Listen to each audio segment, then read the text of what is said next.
What's up, guys? Welcome to a little Sunday night pre-Father's Day stream.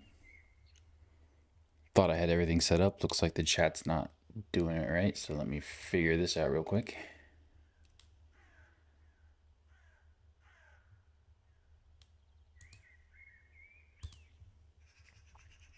Bear with me for technical difficulties. How's the mic volume? Mic volume okay?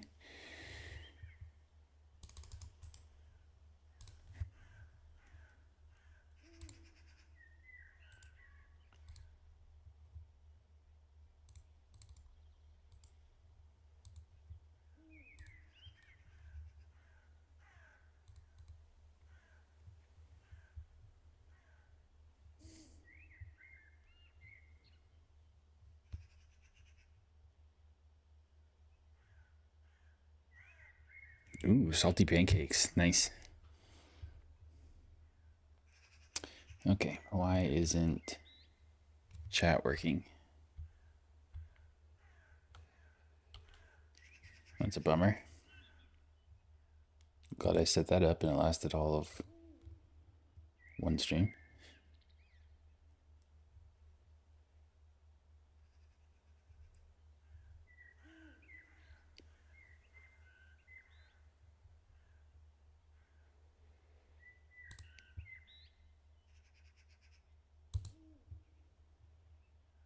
Hey, there we go. Got it.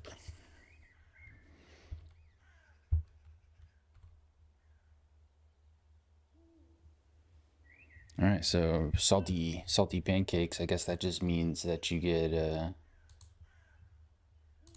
I guess that means that you get extra syrup on them.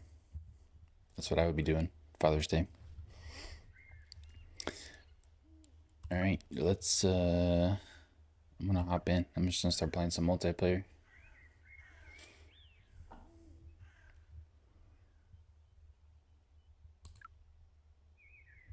Made some changes in the old bag today, or I guess not today, but recently. It's been interesting. I've been finding more and more holes that I have to figure out what's going on, because I don't have. Trying to get my mic closer to me. That might be better. I don't have lines for all these holes, so I'm just kind of winging them. But I've been really wanting to get this in the bag and trying to figure out ways to do that. So I took the tweener out. But if I put this in just for the tweener, then I don't have anything stable that I can rely on. That's where this comes in. And this is, when I say tweener, I'm talking about this PD2. And, you know, I would typically aim down a little bit of Annie. It's going to be a straight shooter that I'm throwing out about like this. This is my primary use for it. 460-ish. It's kind of that same roll rive distance. So what I'm doing for those types of shots now, going world, which has pretty much the same stability, partial with that same tiny bit of Annie, and I'm getting very, very similar flights out of it. That might be 466. Yeah, you see it. It's pretty much the same. But then that also is giving me, you know, this more stable flight. And the thing that I think is super cool, that took a funky bounce, so I didn't go any further, but the thing that I think is super cool about this is, you know, I'm fond of the paradigm. I've got 3 paradigms in here. I love the fact that I have skip paradigm and then I have this water skip paradigm, so it's 2 different types of ground play. But I feel like this is like taking that to the next level, because I'm gonna pull this out real quick. This was a deal of the week store, extra glide fade paradigm, which is, I really like this flight. This was initially what I was trying to duplicate in my tweeners.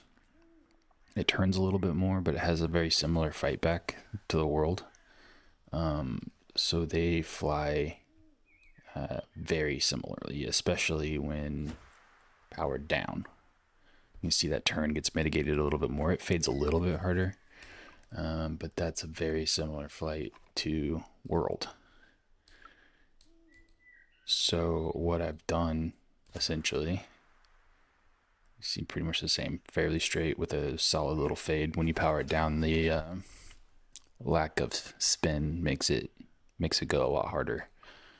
So what I've done essentially is given myself a skip paradigm, a regular paradigm that just has normal ground play, flies the same. I've got a turn paradigm for when I'm worried that this is going to be too stable if I'm powering it down or whatever. And then also this thing can do just really funky, crazy things. Hopefully I can show it off tonight.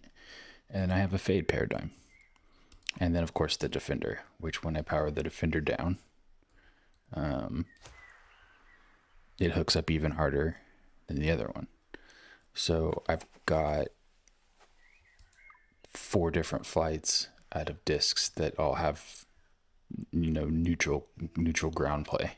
There's no roll or sticky or anything involved in it at all. So what I had to do to give up that extra spot, I had to get rid of not get rid of it, but I took it out of the bag. My skip Sampo is what I'm missing. And I do miss it. It comes up several times. I can throw a shot that goes that distance. The distance isn't what's killing me. It's the utility of it being a skip fairway. Having that extra length on an accurate driver, or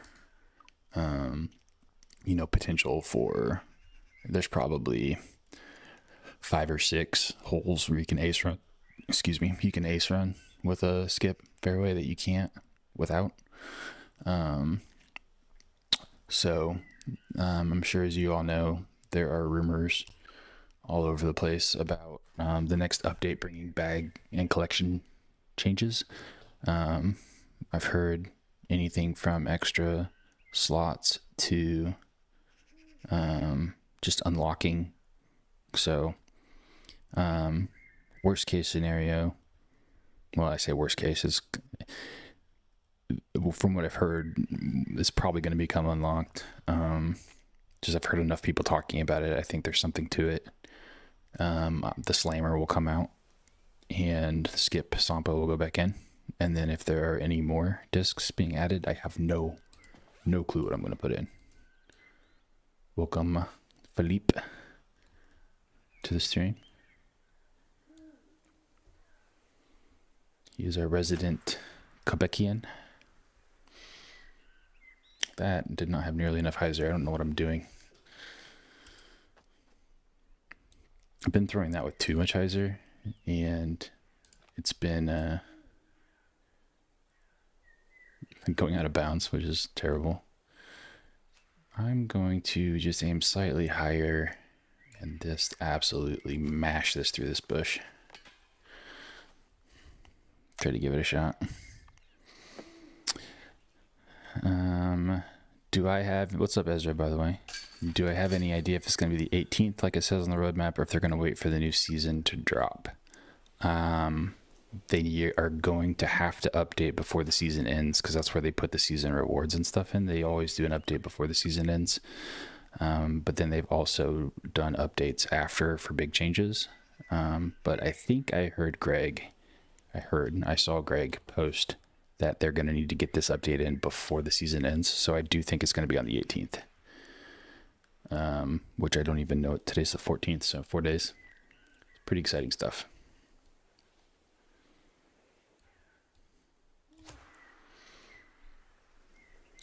But the other thing I like about this driver setup, freaking dead skip, is, I've got 2 water skips now. So I don't have a roll disc. I skip around this corner where I would normally throw like a roller to try to go for a better eagle chance. I don't have a roll disc to do stuff like that. And they've been teasing the nerfing of the roll, by adding sticky to driver distance drivers. So if they nerf the roll stickiness, then I can take one of those water skip discs and make it a roller, because it'll have the same normal ground play that I want, and then it'll have the added utility of being a roller for holes like this, where I'd want to throw a roller, which I guess technically I do have this roll stag, but I've been just trying to learn different plays so I don't have to rely on it. It's a normal aim. I'm going to aim lower because there's going to be some extra lift. It's going to turn me. It's also going to fight back. So probably somewhere around there. So I throw it right into the tree. Oh, perfect. So that's the excitement with the bag. I'm really stoked about it. I'm excited to get the Sampo back in. I want both my Sampos because the other thing is, as far as fairways go, that's kind of my utility fairway when it comes to just laying up. Okay, so with a normal wind, I ran this a whole bunch, trying to learn how to get a good ace run on it. With the normal one winds, it's not a full slide right, just a little bit, and then the aim stays here. Since it is going to make this fade a little quicker, I'm going to slide just a little bit further. What I'm trying to do is get my aim to go further out left, and I'm at the mercy of the wobble, which I got a terrible wobble on that, so I wasn't even close. But I put out a little short. I used this hole as one of the examples. Not to be afraid of shots like this. Just go backhand, aim it like a normal putt, which sometimes it's kind of hard to see where the band is to do that normal aim. But this is the amount of power to put on it to get it to come out at a normal putt height. Just bushwhackers, what I call it. Pretty dumb name. Alright, so I'm going to try to talk through my shots a little more tonight if I don't have anybody else in chat with me, just to try to keep some of the dead air. This is my normal. There's one spot of bark on the tree that I like to put the pointer on. And with this, aiming down with the paradigm is going to turn it pretty good. I'm going to need to put a little hyzer on it to counteract that. If I go half disc, that pretty much will put it right on those trees. So I can try to go a little less than a half, try to sneak it way down there, or go a little more if I want to be safer and try to play out to the left a little more. So I'm going to put it right about, I'm going to go a little less. Try to sneak it to the right of these trees. Like that.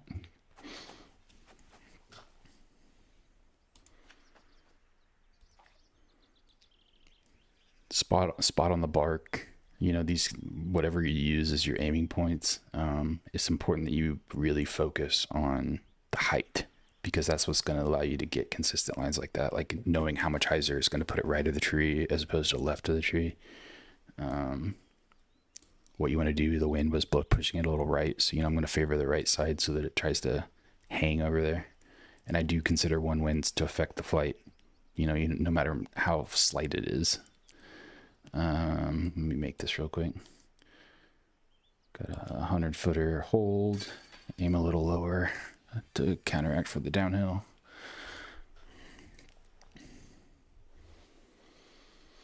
Okay, here's one where I would throw my tweener, or even the skip with this wind. This is kind of funky, really blowing it tail right to left. It's going to get about as much of a fade on this paradigm as you're gonna get. So go paradigm instead of the world, because it's gonna really make it fade. Now I'm at this awkward yardage where I really want to go for it, but not tonight because I'm playing smarter. So we are going to go, I might put like a lobby bid on it, to where it's going to really be coming down into the straw, to where if I miss everything, that in this case it was short, but it would fade out into the straw before it would have any risk of going out of bounds. It is indeed 10:15 for me, Ezra.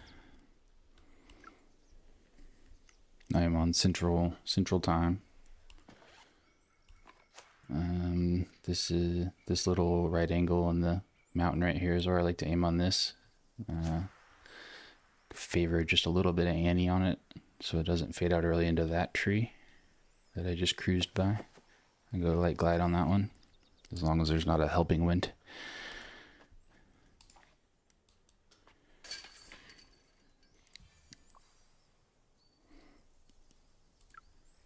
Why do you ask? Is this too late? It works good for me because I know my wife will be asleep. All the kids are down. So for on this one, bottom chevron, I take it to this rock and I go up until the valley of my top chevron is on the peak of that mountain. I like going about half a disc of hyzer, which how I measure half disc hyzer is the cone that comes off this disc. It's that disc, that cone on the disc right there. If this line is straight up and down vertical, or what I deem to be pretty straight up and down vertical, that's my half disc. So when I'm doing partials like this up here, I can still get that half disc of hyzer by having that cone straight vertical right about there.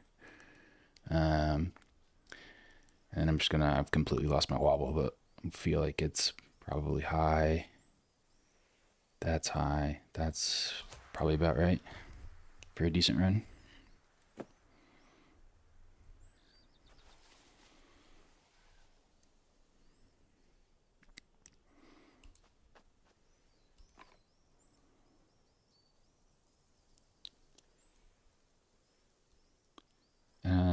And I should know this, but what province do you live in? Are you're a Ottawa guy?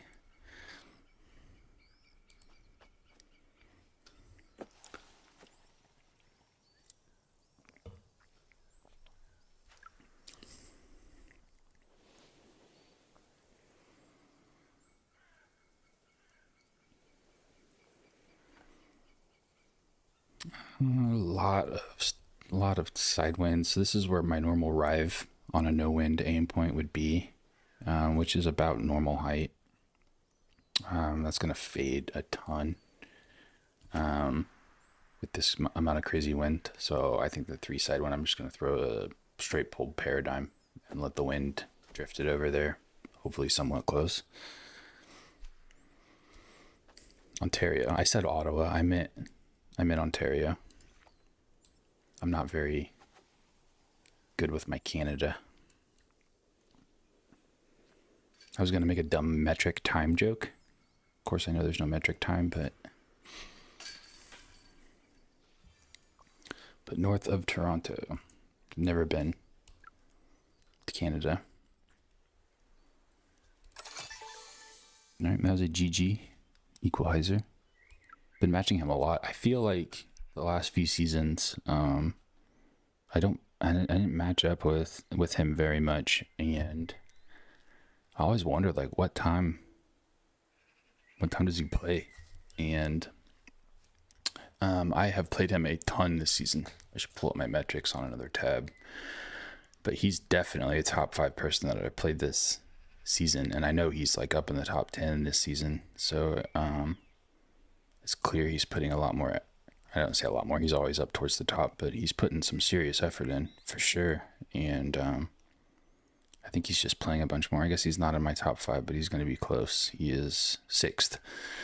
I played him 33 times this season, and I believe I've only played, I say only, it's quite a bit for me, but 517 rounds. I played Philippe 33, I think I said. So yeah, I think it's pretty clear he's playing a lot more this season. And he's kind of self-deprecating when he talks on the Discords. You know, he tries to play it off like he doesn't belong. But my gosh, he's one of the tougher matchups I've had for sure. He's playing some seriously good golf. What do I have? I'm kind of got the better of him. I beat him about half the time, and split the other two with draws and losses, but definitely a tough matchup. I've got Curly, who I'm still tied with. I don't know. It was shocking that I haven't seen Curly yet this stream. Smoo, I got a little bit of an edge on Smoo. About even with Deathjock, a little bit ahead of him. Code Blue, I'm about even with him. Hi there, I'm up on a little bit. Poika is my kryptonite, I guess. I'm getting beat up by Poika. I've got 11 wins versus Poika, 17 losses. So he is six up on me.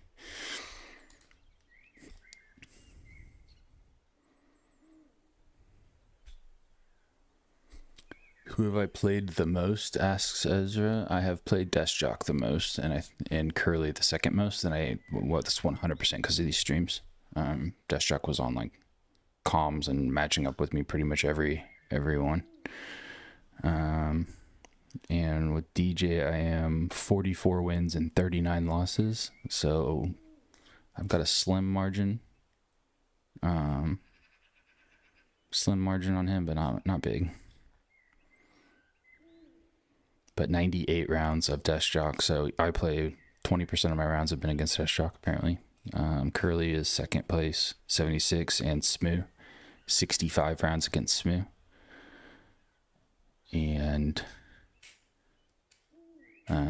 yeah, then Code Blue at 41, it drops off there. But I played Smoo a lot. I think it's just because Smoo's always playing, but I've been playing a little bit. Is this what it's supposed to say, right? Searching for other players means that I'm actually queued, right? All right, there's Ray. What's up? No bueno. Northern Breeze. Try to actually pay attention to what holes are coming up. Little Herring Woods 8. I always like that. Foxtail. Those are boring foxtail holes. I don't really like Foxtail 1. I feel like you can get some bad... I think this might need to aim a little higher to get it there, but I think I can ace in this wind. The question is, will it overturn? So I'm going to kind of play it safe. Because again, I'm not trying to lose Elo tonight for a change. I think that would have aced. I didn't want to bring the rocks too much into play. Pretty safe going backhand there. I feel pretty good about that. As far as it usually hits something. You'd have to miss the basket to the right with a PD. That's really hard to do. It's a little easier to do with the Sampo, but oh man. Okay, here you go. I have no clue what to do on this hole. So we're gonna make something up. I think turn paradigm on a backhand with a slight ante should just cruise all the way up there. Turn paradigm, first throw of the night with it. It is so unique. You can see that really pushed up there. I was talking to John in DMs and I told him that this... I was kind of joking when I said it's a meta change, you know. He's like, why in the world do you have a turn paradigm in there? You know, I'm just changing the meta. And it is definitely a tricky disc, and learning how to use it is tricky, will be tricky for anyone who's trying to learn how to use it. I almost feel like I can go stag. I'm so far up here. Don't normally have this problem. Really gonna put a lot of turn on this to make sure it doesn't get hung up on the corner. And he laughed it off, which I expect a lot of people to do. But I'm going to love that if, you know, nobody adopts the ultra understable disc. I'm going to just going to let me do things that nobody else can do. I mean, honestly, that's what it's about. I think that disc can do some absolutely nutty things. The Slammer will be the first disc out of my bag if it opens up. It makes shots like this easier, but it's not necessary at all. I can pretty much accomplish the same thing with the Challenger and some hyzer.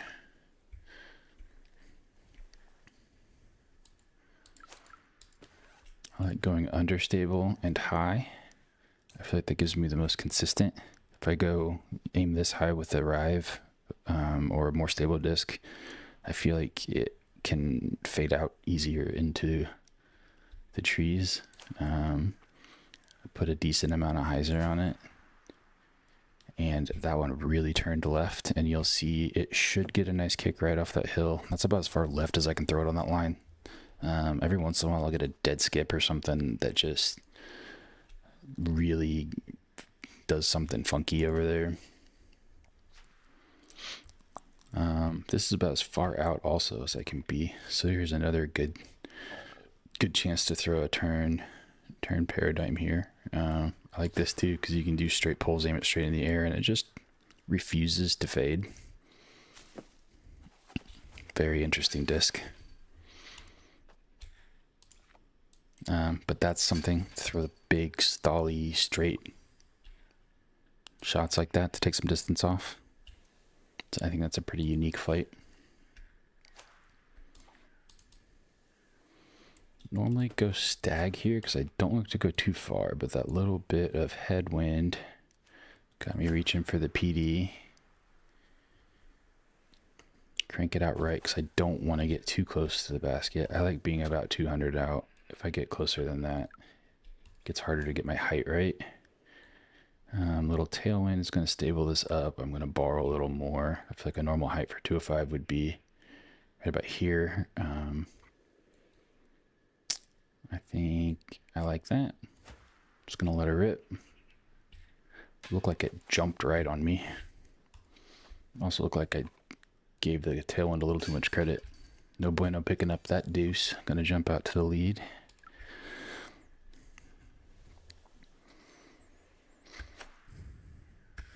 I haven't played a gold in a long time, Maddie. I don't remember the last one. I've got lots of, two people, I'll like insta-mash with a couple people, and they'll be over 90 elo away from me, and it'll be a 1-point match. I get a lot of 1-point matches, but not with golds. All right, so I like to aim at this height, which is just a little spot in that tree that I look at. So this would be the normal power. I like little headwinds, so I'm going to give it a little more. And it is pushing me left, so I'm going to throw a little extra hyzer on it, and I'm going to look at that wobble and try to get it at the right height and hope for everything else. Usually hitting that tree is a good result for me. I don't like trying to manufacture a putt. Bueno has gone red. We have a red bueno. All right, so here I like to do my normal slide left. That I like to put second chevron kind of down here on the fence, and then play about a half disc of Annie.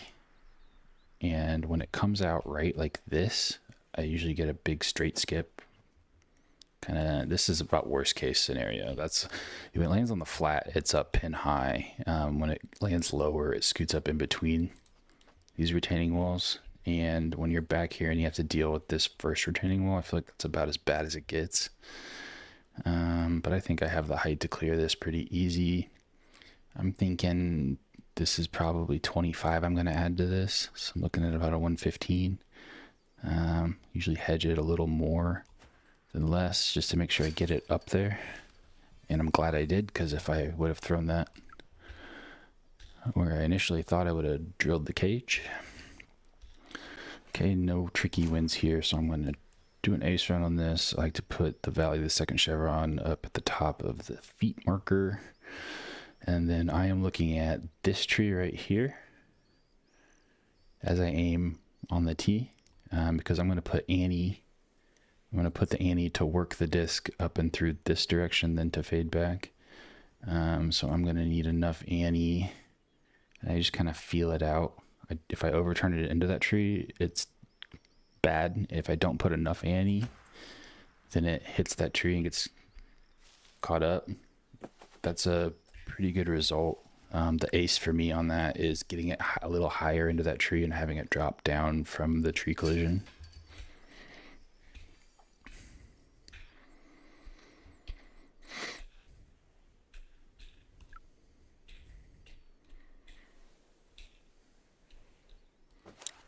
And then this hole is just boring.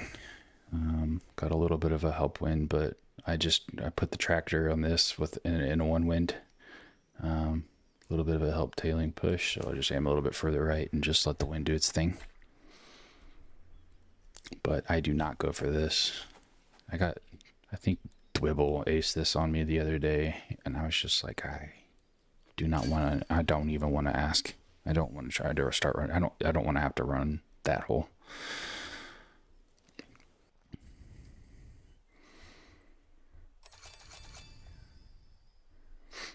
Maddie, I don't know what that face is. Is that a frowny face? Because my wife's asleep in the next room, so I kind of talk a little low. I wonder, if it's that put you to sleep voice that I got going. I actually haven't checked the rankings. I played a bunch today, and I feel like I kind of just spun my wheels. I didn't go anywhere. So I don't know. Okay, so I'm still right. I'm right in there. So 10-16. So let's make it a stream goal. And it's kind of tough going up 2 at a time. Make it plain 1 or 2 people. But being 8 shy of first place right now, let's try to end the stream in first place. Let's try to stay focused. Honestly, not getting distracted by having. I love having Dust Jock and hi there and everybody in chat, but not having anybody in chat or focusing on what anybody else is doing makes it a little easier, especially if I'm talking through these shots a little more. Welcome, Putt Fluffer.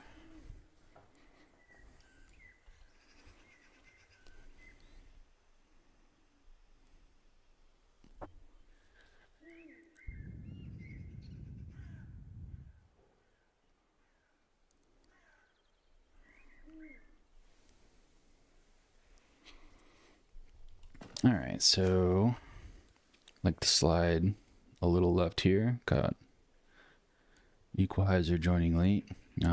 This tree right here is my guy. Right where the foliage meets the trunk is where I like to put my point. That's going to be the correct height.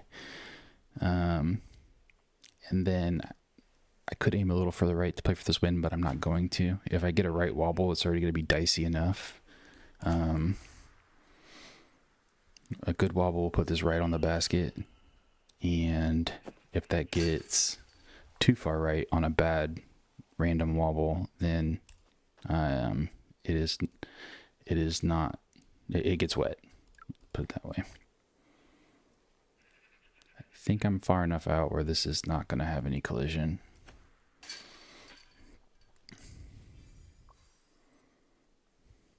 Oh, Ezzy matching up with the 980.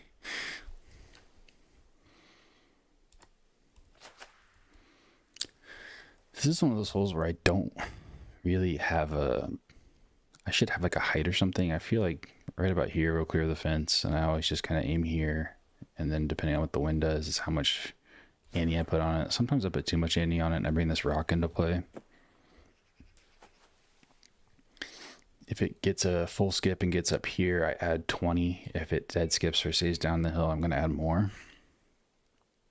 But this, I'm going to try to put about 80 feet of powder on it. Should put it at about the right height.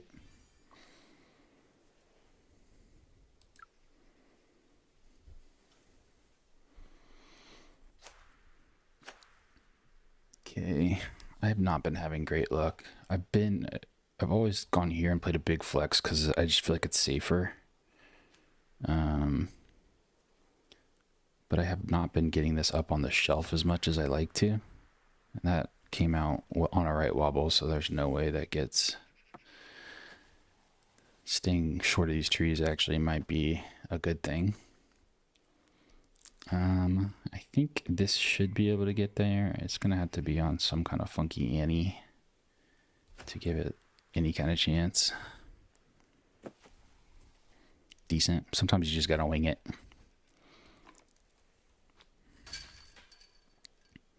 Oh, Marley. Marley says he's gonna bring it. He got cocky with his ace to win last week. Welcome, Marley, by the way.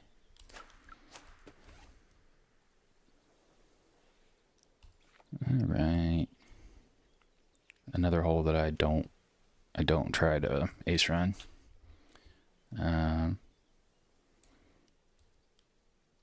Wind's gonna help this fade, so I don't need to put a ton of hyzer on it. Ideally, I'd hit that. Oh my gosh, what a terrible kick. I was gonna say ideally I hit that platform and it will. Oh my god, it takes you to a drop zone. I'm like never OB on this hole. I was gonna say ideally you'd hit the platform and it would just kill it right there at the base, but my god, what a bad break. All right, that looks slightly elevated. I'm gonna have a little wind assist. This should hit metal, so I'm not worried about what's behind it. Just try to make the save.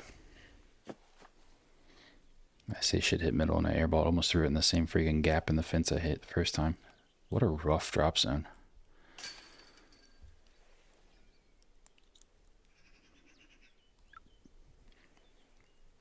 All right, I'm not upset by that.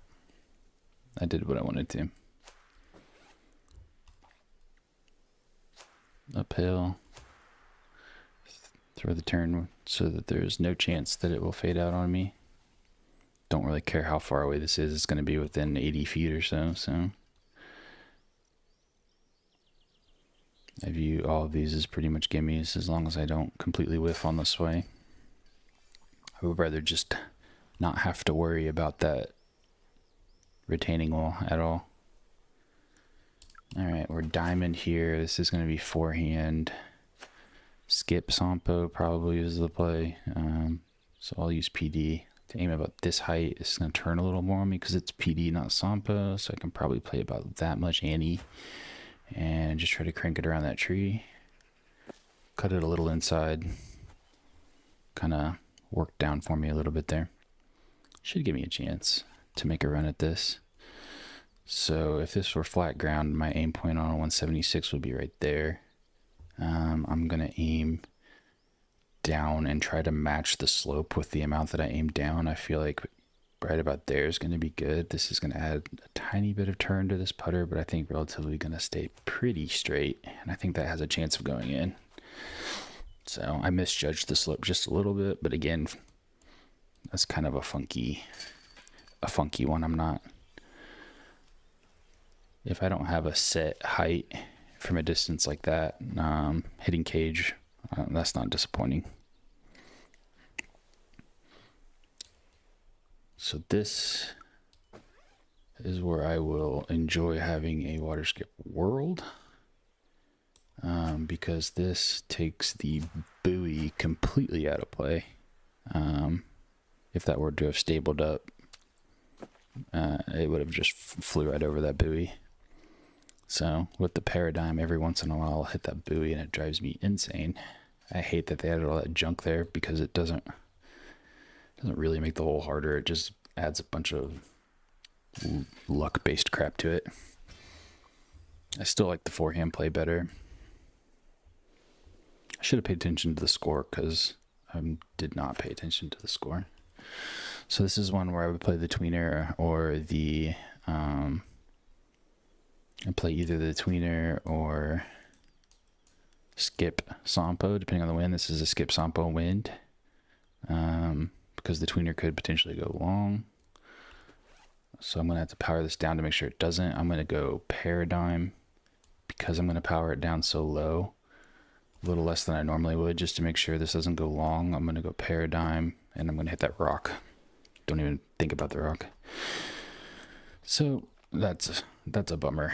I swear if I miss this hole, this is the easiest hole in the game. So this is growing pains with the new bag. So this is downhill and the wind will shoot this up a little bit. I'm at 150, so I'm just going to use 150 power. I'm going to adjust my aim downhill, down with the wind. I think right there is where I need to try to get it. It looks good. Nope. Guess it's not as downhill as I thought. Might not have been downhill at all. So bogey is going to cost me. I can try to ace this, but I don't think it's going to do me any good. Full disc on a forehand. Gets close. This is one of those where it's not ideal. I'm going to play for collision on this one.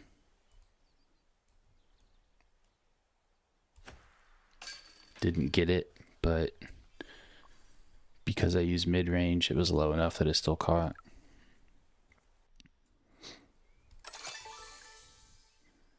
All right, so 2 steps forward and one giant leap backwards. Looks like we're breaking even.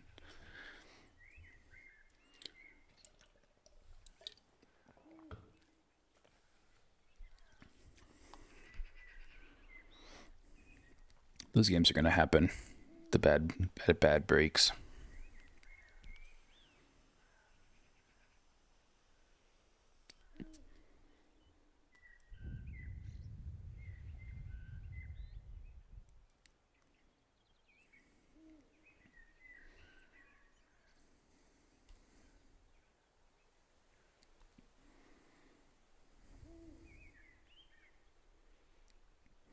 Cop Fluffer again. Welcome back, Will. That broke a 1, 2, 3, 4, 5, 6, 7 game streak of not losing any ELO. So kind of a bummer.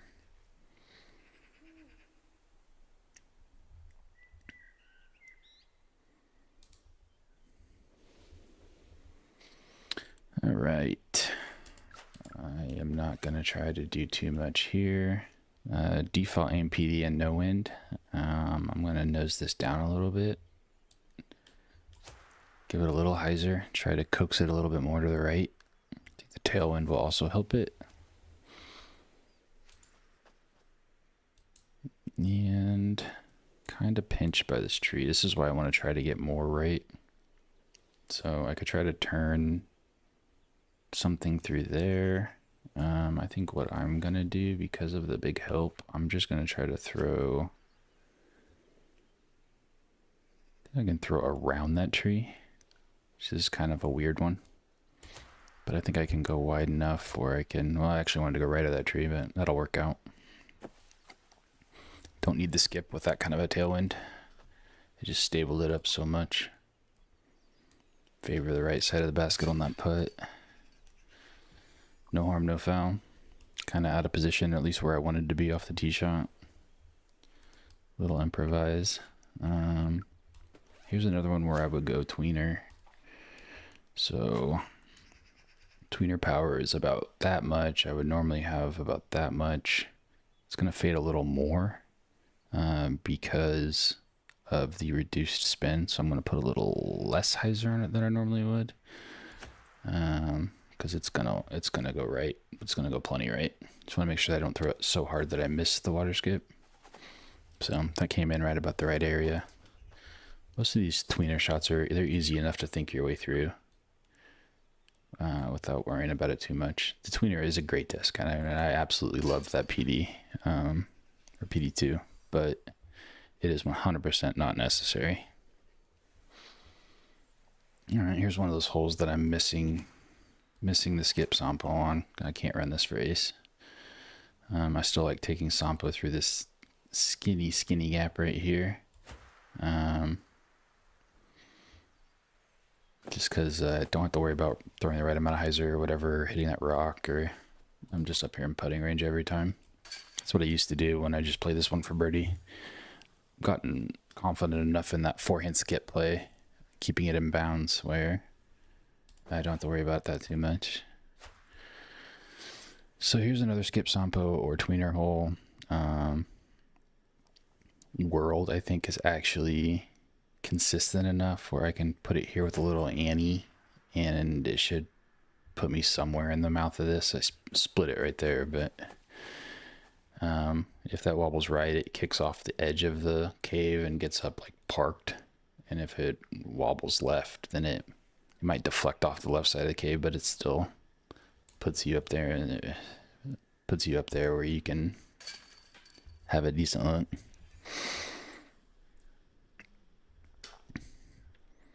Water skip Sampo for me is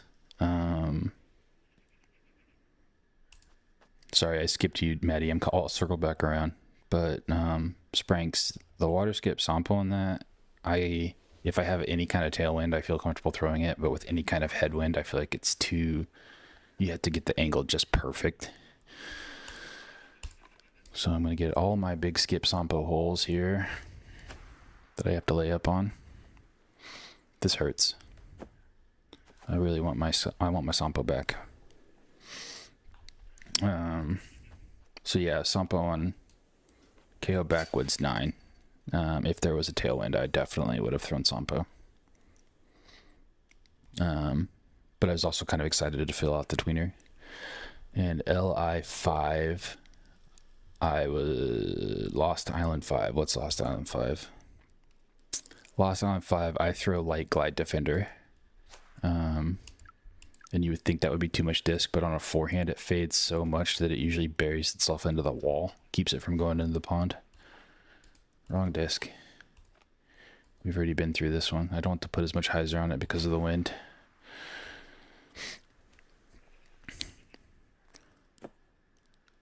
This is more of a normal skip here. It's going to put me up in a... I do like to try to occasionally get an albatross on this. When it's like 316 like this, I'm up here close enough where I can try to just spike it down in there.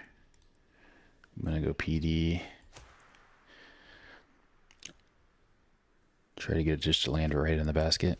From further back, I'll throw a skipper. It was a 2, and I believe it was quartering into us left to right. I think it was a 2 headwind.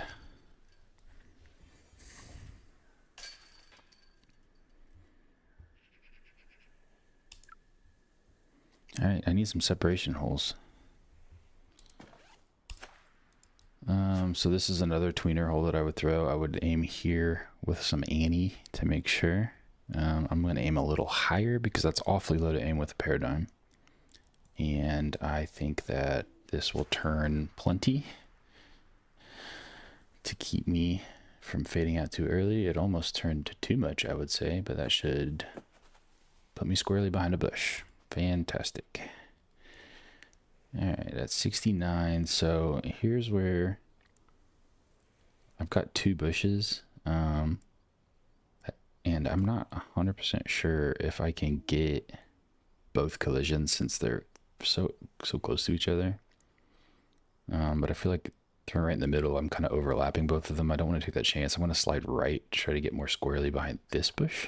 I don't know if that's making any difference or not. I don't want to change the power that I'm throwing this. I'm going to aim a little bit higher because of the elevated basket. I'm going to give it a little more time since the collision happens right in front of me. I'm going to give it a little more time to fade, aim a little bit further right. But same strategy as I would behind any other bush on that one. All right, I like this lamp right here, and I like to hedge my bet with a little bit of hyzer, maybe a half disc hyzer. In case it wobbles right, it can occasionally find the road. But that's kind of Broadway right there. That's ideal, hitting this rock. This is a great place to try to make this from. This is a core right on the band. And I think this is the separation hole I've been waiting for. And it faded too much on me. Gosh darn it. That's a bummer. That was position A. Feel like one of these guys is going to capitalize. They don't, thank goodness. That was my chance. And I didn't do anything wrong there, but, and here, great, here we goes another situation where I would be trying to ace this if I had my skip sampo. I'm just going to play water skip here. This is what I love so much about the sampo is that, like, never even crossed my mind that I could miss that gap.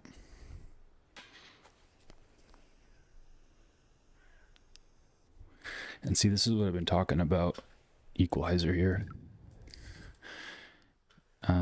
He's just been playing. He very rarely makes mistakes. Very consistent player.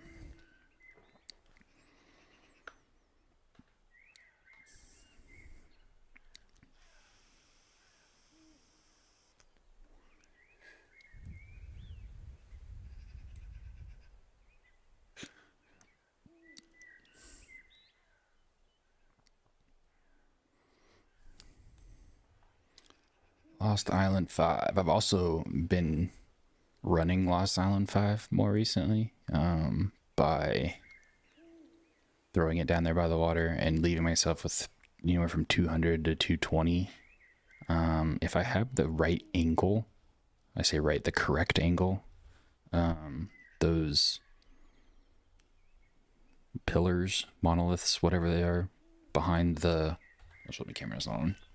The pillars that are behind the basket, like if it frames up where like I have metal and then directly left of it is that pillar, I've been running it because hey, there's Marley, what's up? Because if it misses the basket left, it hits the pillar, and that's been saving me from... It's been a pretty risk free. I'll probably run it if it pops up tonight and I get that angle, I'll point it out, but I've been a lot more aggressive on that. So this is a PD hole normally, and I think that's too much stick on this one. This tailwind should stable this up enough to overcome that left to right, slide it up there in a good putting range. I think like the worst thing you can do is get like a 55 footer looking dead into that forewind. Put a lot of emphasis on getting that one inside a putting range. Okay, so I like going backhand on this hole to try to give myself a chance to run the eagle, but in this wind, backhand would just be not good. I'm going to aim fairly low and put a little bit of turn on this, because even though it is right to left, it is got enough tailwind to stable that up. And I'm trying to get this thing to just get as much distance as possible and see what kind of window I have. So this is a challenger run.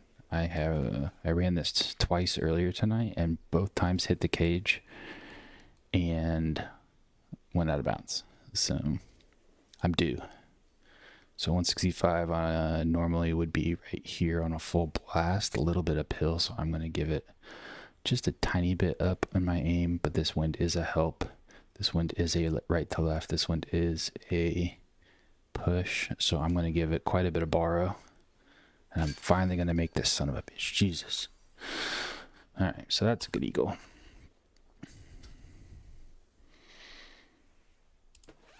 Here's one where I could play a little bit of... I would play a turn backhand tweener on this one. Anytime you aim this turn paradigm down at all, even on a partial, it's gonna go right. So just let it do its thing. I'm actually surprised I didn't go a little further. I think I'm aiming those too low. I'm doing my normal tweener aim, but I'm losing some of the... Lift's the wrong word, because lift is just the value, but the amount that the disc rises, I'm losing some of that because I'm not throwing at full power. So I need to aim those higher. Mental note. I'm going to learn from our mistake there. But this is plenty fine for the birdie.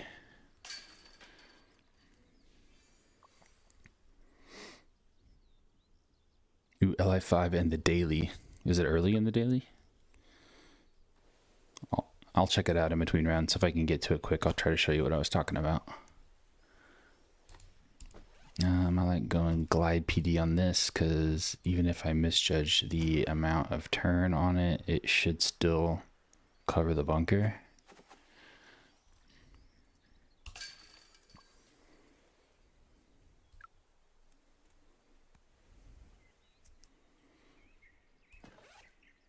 This would be a good tweener hole here.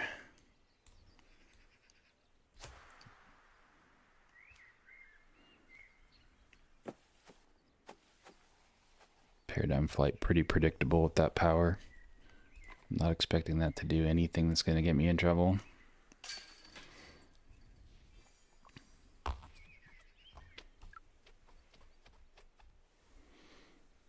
Okay.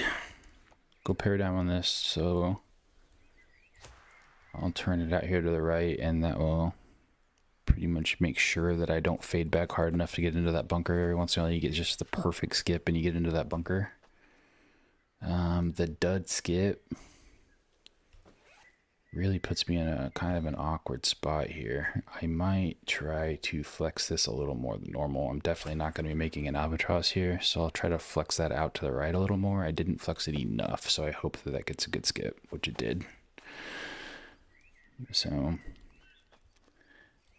I don't want to say I got lucky on that because that's what's supposed to happen, but I was trying to hedge my bets by playing it to the right of the bunker in case I got bad luck. That's a big theme. You got to hedge your bets to try to, you know, a lot of people will blame losing on the bad luck, but if you play around the potential bad skips, you can save some strokes. So slide right, Sampo, right on this peak of this tree right here is my aim. That wobbled left, I saw it shoot left, so I knew that was going to miss left right out the hand. I could rethrow that and probably hit middle, but I am not, obviously not going to do that. I can only afford, I only got with my 1-stroke lead over Marley after my great eagle on that hole. I can't afford to be given any strokes back. All right, so this little depression in the tree here that's very conveniently chevron sized. I go there, water skip Sampo, and then I raise my aim until my bottom chevron is even with that. That is my 1-win aim. That came out straight. I feel like this has got a good chance. Oof, very close. Ooh, I heard chains. Did he get it? He got it. Marley, my guy. Can't be upset about that. Great ace. All right. Is this an aceable hole? It is. It's a good wind. The turn paradigm, slide right. This was my aim. With the paradigm, I put maybe about a half a disc of Anheuser on it to get it up there. With the turn paradigm, it is a straight pull. And just hope for good luck. That wobbled right, so I missed right, but it takes any of the guesswork out of it. You can just straight pull it with that disc. So wild. Once I really get used to those, I think that's going to be an awesome thing. But Marley looked like he put a good run on that one. That was a great game. And I don't know what Philippe is doing. He got tied up with something else. Was that your first game of the night? If so, good on you, mate, because I can't do that. I take a couple to get warmed up for sure. Today's layout, Lost Island 5 is hole number 8. Oh, thank you.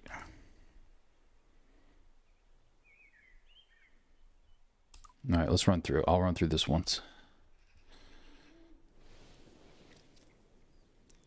Should I ace hole 1 and then run through it once? Let's see how hard of an ace this would be. Honestly, with that tailwind, I might be able to get sticky there. And we might just make this kind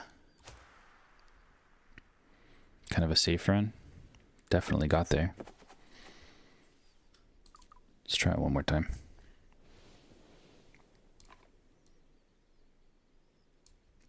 Shocked the wind didn't take that more to the right. Pretty good.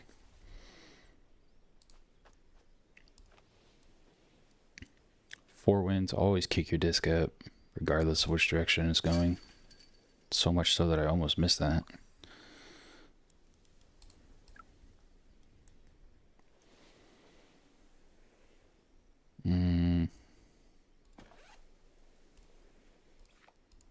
Go sticky. with enough hyzer and hugging it just right, that might be able to ace. Oof, that was close.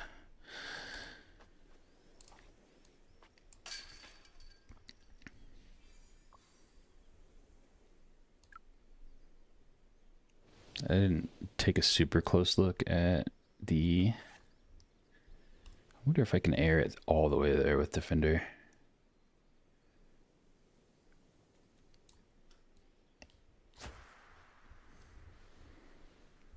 Oh my god, I can air it way over there.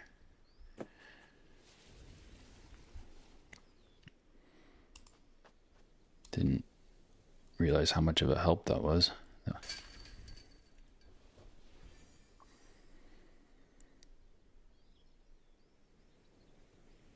Kept sitting in the cage, yeah. I could see that. That's a frustrating one to try and ace. Honestly, they're like getting any one of those would be big time bonus, and then this is one that's also a big time bonus. So I don't really remember what other holes there were, but if I remember correctly, was there a 14 out there? I know there's 13s for sure. I'm getting 4 eagles on this layout. I don't know what other holes there are. I didn't pay that close attention, but that's a pretty salty scores. That would take quite a bit of grinding for me. I do remember that. Okay, this is a musket. I do half disc Annie aiming at the rock right there in this crevice, which is hopefully where the disc ends up, which is where it ended up. This is one of those holes with enough elevation change where I try to hit this spot because it's a distance that I know, and I know that when I aim here, it's going to be the correct height. That looks like a good line. And that's when you got to get... Oh shit, one of those was a... Alright, so one of those is an eagle. Ooh, I aced this earlier today. I feel like I finally got a decent enough of a line on these low winds. Full hyzer. Somewhere in my random releases, there's an ace! Oh my gosh, come on. I was 1 degree off to the left. That was so close. The one I hit earlier today actually like rolled along the top of the cage. It was pretty wild. Okay, so I should, if I get enough turn on this, which that is not enough turn. That was a bad wobble, right? But I think I got lucky cutting inside of that tree. Yeah, that was very fortunate.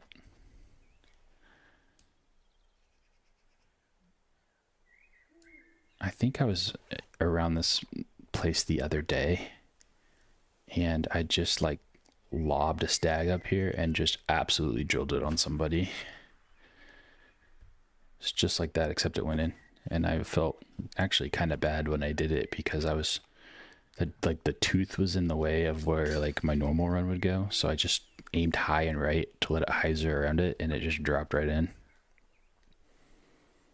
All right, here we go. I don't like this wind.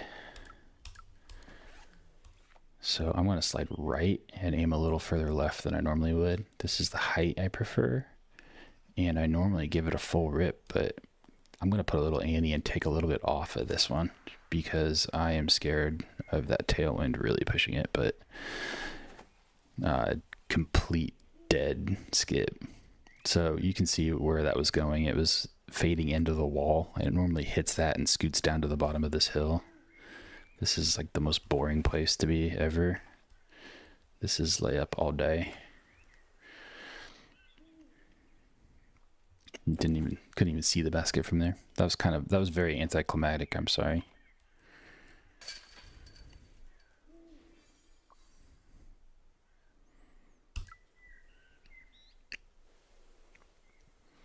Okay, these are gettable.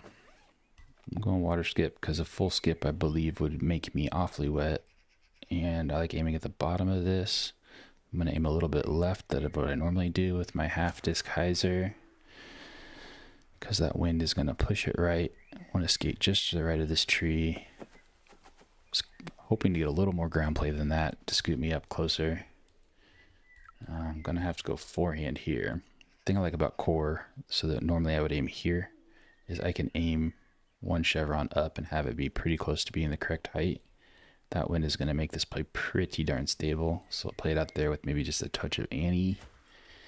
That should be a decent chance of going in. So all in all, on a single run through, I feel like 12 under is pretty good on that. I am not upset.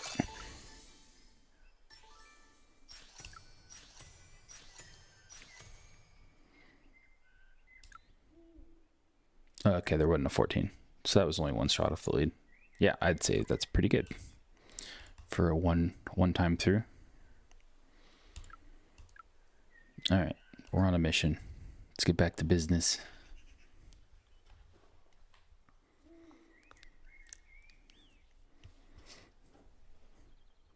So you guys tell me, a serious play, is that enough to carry the stream without somebody else here talking to me? I always worry about this being too boring.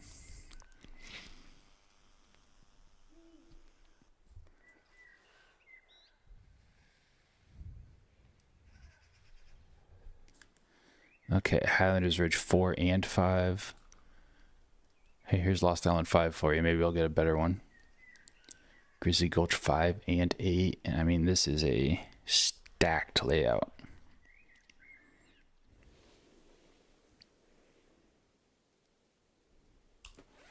Okay, with no wind, I would need to throw a glide PD. I think I can get a sticky PD there, and this is the type of wind that there's really nothing keeping you from trying to run this, because it's pushing you left. So that's going to be a safe run all day in this wind. A little bit of a messier comebacker than the Beachers tried to park it, but never boring. I don't believe that for a second. You sir are lying. Okay, so I've got the skip off the hill play, and I've got the light glide, and in this wind, any one wind, I'm pretty much going to do it. I like to slide left and nose it down, play a little Annie, because I'm going to get it turning. If it wobbles right like that, then it usually finds its way through these trees up here, somewhere good. When that hooks up, it still makes it up top. That's a pretty much guaranteed to get you up top. Every once in a while, you'll have some tree trouble type play. In the adverse winds, definitely going for a skip off the hill play there. I feel like that wobbles straight up and I lost it. Now is not the time to lose my wobbles.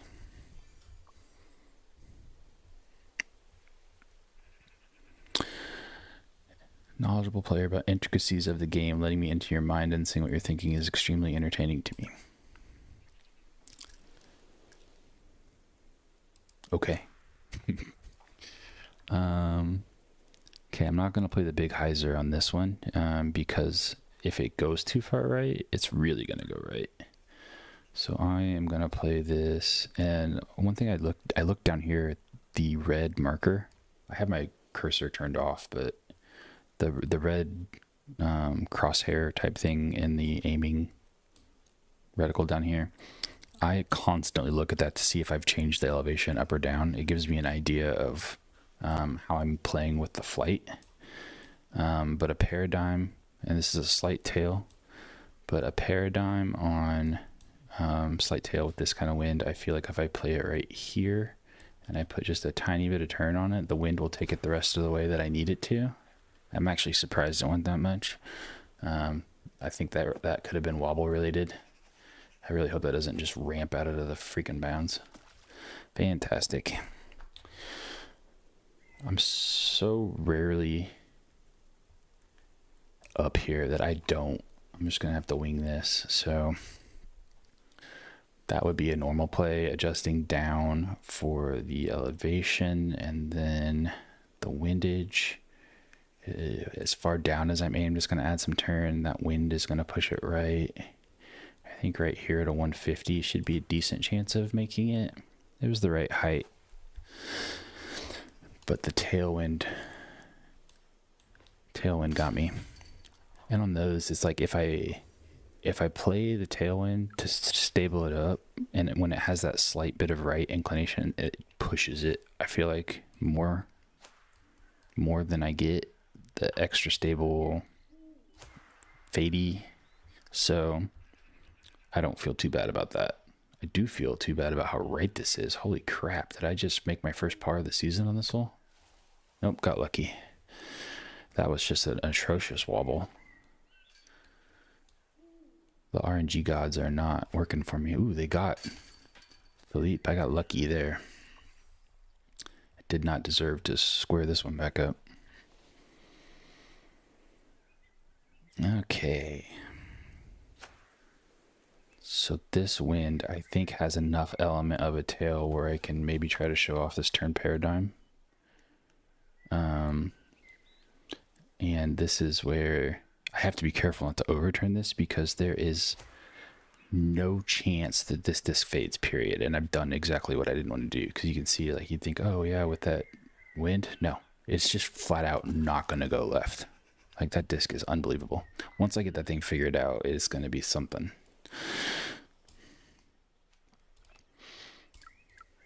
Okay, so now I'm just going to try to get as much. I think the water skip is the play here. And I think I'm going to go world to make sure that I don't completely botch this. I left it on forehand. This is how you ADD out and lose ELA. Thankfully, it's a one-on-one. I feel like this is where any normal sane person would retire, but I'm not that guy. I don't like to retire. I like playing them out. You never know. All right, 125, terrible wind.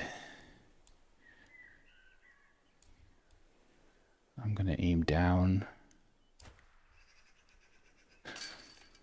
to get my height right, and I was. That wind having an initial push. I only lost one stroke there. All right, so here we go. This is kind of one of my favorite winds. So there's my height. That tail is going to cause it to turn just a little bit more, but it's really going to push it right. But I can just rip on this without any fear of it going too long. Oh my God, it gave me crappy play again. Ground play awful.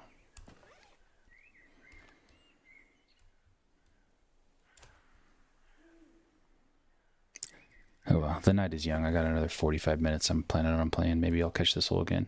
These holes tend to come up in groups. The randomness of these holes aren't so random, I feel like.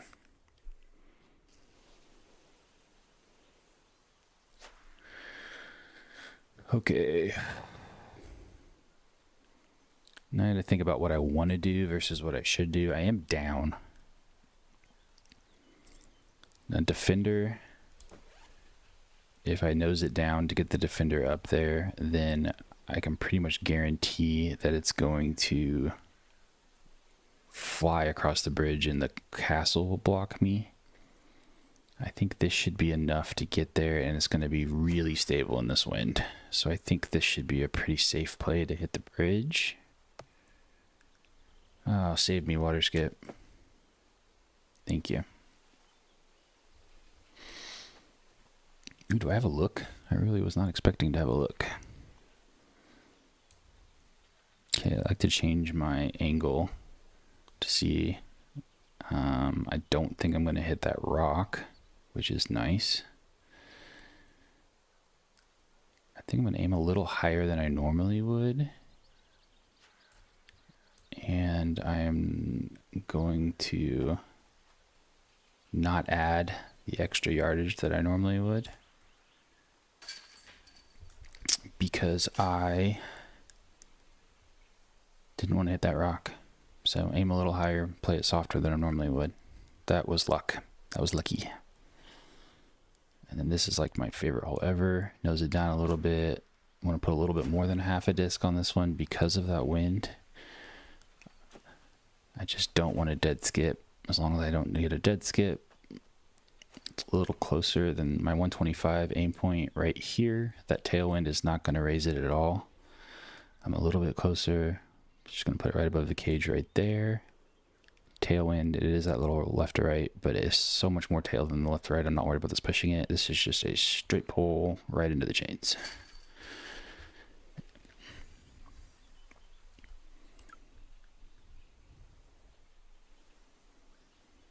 All right, no wind, got red Philippe.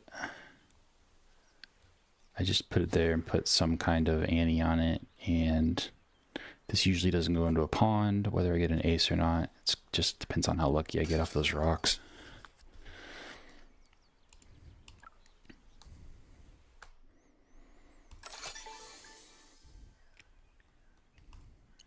Ooh, did I get a frisbee? Let's see what kind of frisbee I got. Okay.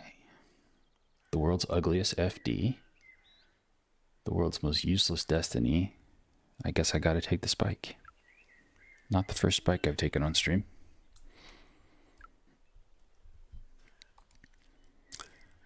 Okay, pull metrics up. I'm at 10:15. I started at 10:16, so I've lost 1 point so far. Hey, welcome Greg. Welcome Greg to the stream.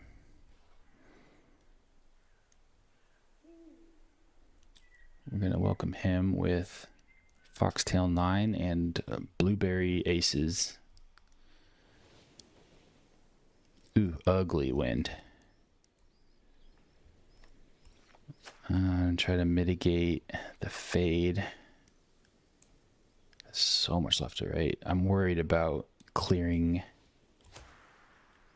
the wheat here. Rightfully so. Didn't really have a chance. Didn't get a skip or anything. Now this is... I don't think with that head this has any chance. So I'm playing this safe. And I'm not just saying that because I saw Greg go there. I don't even know how to lay up on this hole. But honestly, it doesn't matter how far I throw it at all. Because I never make these throws anyways. And I'm not going to start doing it in a 4-wind. 348. That's going to be Sampo-ish. Gonna get a lot of turn, gonna get a lot of push once it starts going. Yeah, that headwind. Can't believe that was that short. Kind of a shock. This is exactly what I said I don't want to do. I hate having these putts, so this is where I aim for the 4-wind. It's a little uphill, so kind of right above the cage. Now what gets me on these all the time is I like to putt here from this. This is 75. This is not 50. I need to take some power off of this so that it doesn't raise too much. And that gets me all the freaking time. Because normally it doesn't matter that I put it like 30 feet too hard. But in a 4 headwind, it absolutely does. So this is the line that nobody else can seem to get to work. But seems to be pretty darn consistent for me. That wobbled low. I don't want it low. I want it high because I want to get a big old skip. And then I want it to come down on that big old cut angle. This should hit the top of the slope with not very much speed at all. Should curl up fast enough to get to the right of these rocks. I'm going to have a decent look here. Ideally, I'd go left of those rocks and it curls up down by the basket. This is just all feel. I do like playing these more on my second chevron. And I'm adjusting down, just trying to visualize what height this is going to come out on. And I feel like if I play it kind of right there, I'm going to err on the low side because I very easily could blast this OB.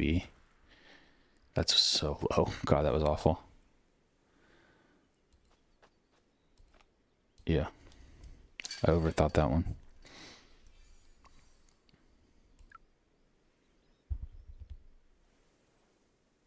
Okay, back to this hole. We caught a really bad wobble on the last one, so let's try to make this play look a little better. So that was the wobble left. It's going to hit down here on the flat, and it's going to end up in between these two retaining walls, and it's going to be a pretty easy eagle, unless it dead skips. Unreal. Looks like Greg having a little bit of trouble here too. So up here is a add 20 for me. Down here, I have to think it's at least 25 I need to add. Maybe 30.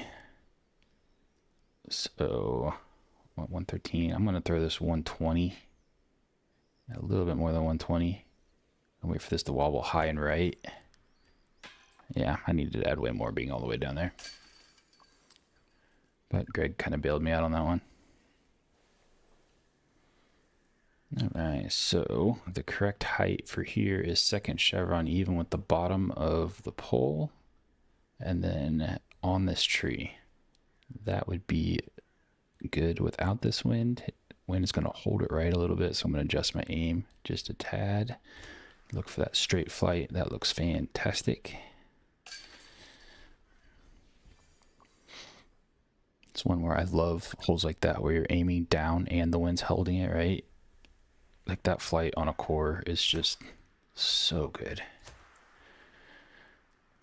Throwing this up here, I literally don't care where it ends up. Just mad that I don't have my skip sampo.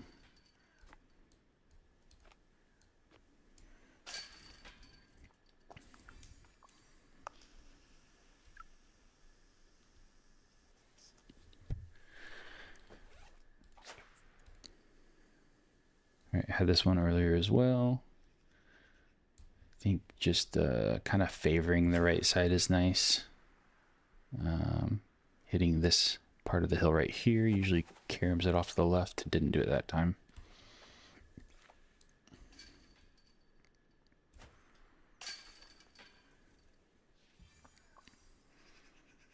Did he just putt with his strive?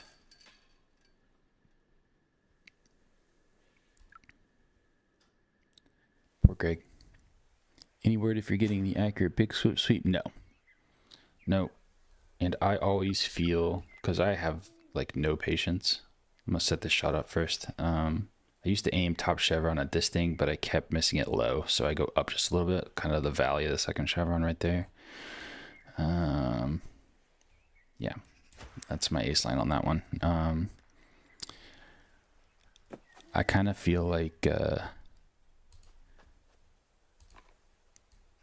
and this is like first world problems here. But I've gotten lots of custom discs, and I feel really bad like following up on them, because it's one of those things where it's like I don't want to feel like I'm ungrateful.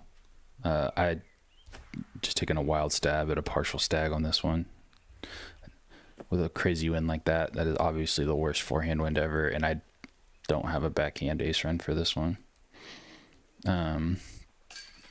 But I don't want to seem ungrateful, you know, like where's my disc or whatever. And honestly, I assume that they're not sending out those discs until after this update. And so I feel like I don't think I'm going to get the sweep. I feel like lap boxes are going to come out with this update too, and I feel like the sweep's going to be in there. So they are not going to be giving any of those customs away until people have had a chance to get some. So this is normally a partial paradigm skip for me, and I'm going to try to wing something out here with a rive.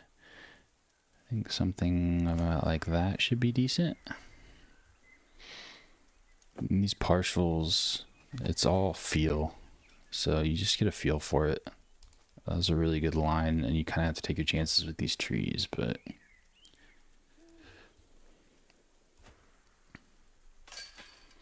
put a little too much power on that. He's got a freaking strive. That's obviously not a strive. Let's look at Greg. Greg always has a crazy bag. He's got friends that I don't. That is a accurate sticky hope he has with that strive stamp on it. That's neat. What other neat things does he have? He's got his Panda Captain. Pretty neat. Got some mythical beasts in there. He's got a unique coloration on that Glide Sapphire. That's neat. He's got an ice spin-off games like Glide Rive. That's neat. Greg, you are a neat guy.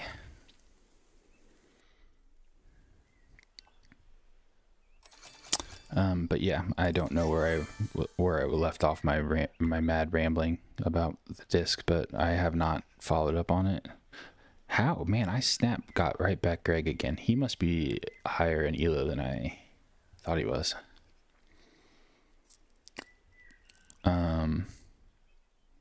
Yeah, I am assuming that I'm not getting the sweep, and I actually changed. I don't know if I said this last time. I changed the paradigm. I was going to get a water skip paradigm as my backup choice, and I changed that to Voss. I'm going to get a water skip Voss, and it plays just ever so slightly more stable, and I like the idea of that.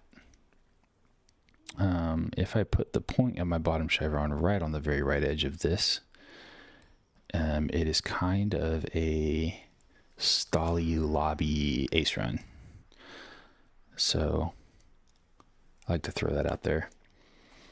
Every once in a while it like skips weird off the top of the hill and will go over the barricade.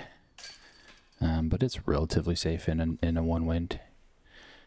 And I've actually aced this hole like 3 times this season, and I've never ran it prior to the season, so also pretty neat. Okay, so I could play World around the outside and try to get it to fade back to the right spot. With a win like this, I feel like I'm going to play this turn paradigm and just let it go to the right.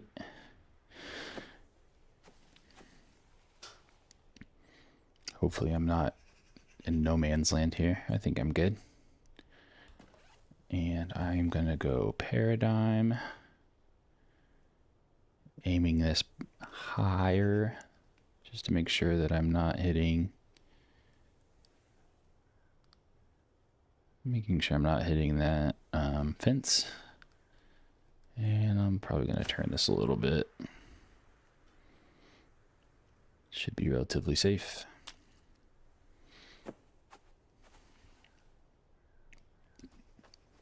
Greg looks like he got some kind of unlucky and threw a roller and rolled through the gap in the fence. That's not neat.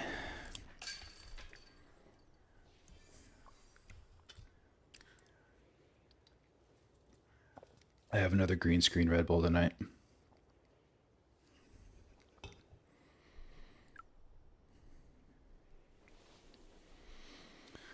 Okay, another crack at this one.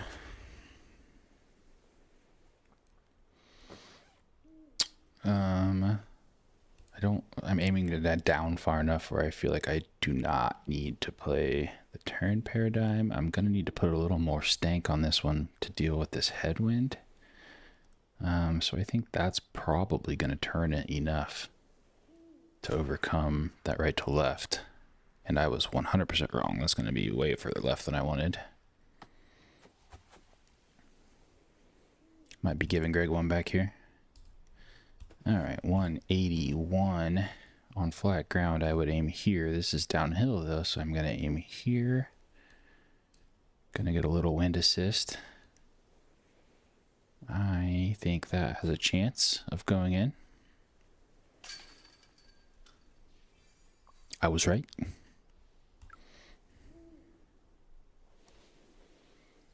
Okay, this hole's been so much more fun lately. Trying to... Yeah, see him, Eddie. You can catch the rest on VOD. I'm probably going to play for another half an hour or so. You just watch the last half hour. If you're into that kind of stuff. Tough wind, but I'm going to try to flex this back against the wind, and my goal here is always to skip right of this tree right here that I just hit. If I manage to do that, then I try to flex something to go for eagle. I did not accomplish my goal with that horrendous wind, so I'm just going to play this tourney paradigm out here to the middle somewhere. Literally don't care where this ends up. It's going to be short enough where I can go forehand back in something to the green. It only needs to go 4 hundo. I feel like there's going to be a little help in that wind. And now that the pyramid has normal collision, I can just throw it into the freaking pyramid. It doesn't matter. Literally throw that anywhere. Back before they had normal, I say collision, friction. I don't know, the interaction with the disc and that. I said pyramid. Aaron Hoffman would get upset with me. He is an architect. He says that's a ziggurat. That's not a pyramid. Okay, so this is Skip Sampo. Hang on, I need to concentrate here. I'm gonna go world, and I think with this headwind, I can throw this bad boy pretty hard and not worry about it going in the water. If I didn't hit that palm, I would have went down there, trying to set myself up for some kind of Hail Mary skip play, which I'm still going to do. Let this rive turn. It gets a very straight to right skip off that hill, but I did not turn it enough. But yeah, they didn't have the friction correct with those ziggurats or pyramids to the layman, and your disc would like hang up on them. But now that they've fixed that, it's really nice. Okay, don't need to throw this very hard. Go water skip paradigm. Top of the stairs is a normal, or middle of the stairs is normal with about that much power. But this wind is going to require quite a bit of adjustment. So I'm going to aim higher, and then even higher. I'm going to aim a little further left, and I'm just going to let this thing turn, and hopefully it doesn't turn too far right to where it doesn't come back. Usually it's okay. Just leave yourself to the mercy of those trees. You'll end up over here somewhere where you can make some kind of play. This is kind of a weird distance. With this headwind, I am going to have to give this everything I got. Maybe and then some. I think I'm going to play a flex here with plenty of height and really let it turn to get it all the way up there. Might have been a little bit of overkill, but again, I'm not trying to make that. I'm just trying to get it up top. Greg's ELO's around 950. Greg's having a good season. All right, I always play drive here, and I'm getting away from it because I feel like I get more value out of the straight skip here than I do out of the extra rive distance. So I'm trying to hug this as close to that as possible, to skip it as straight as possible out here, to give myself as open as possible of a look. Lots of possibilities here. The possibilities are endless. This is not downhill. It looks downhill. It's not downhill. And I need to play it a little bit higher than I would normally aim. This is a 215 aim for me. I aimed a little higher, and I'm going to allow a tiny bit of turn because it's going to be more stable, and I got a bad wobble. I played that exactly how I wanted to, so can't get upset about that. That's why they call them bonus strokes. As long as it goes by at the right height, I don't get upset, because it's up to the RNGesus at that point. It's just in his hands. Stag guarantees me short here and that I don't get any weird rolls down that hill. At this point, I'm just holding on for dear life to my one-stroke lead.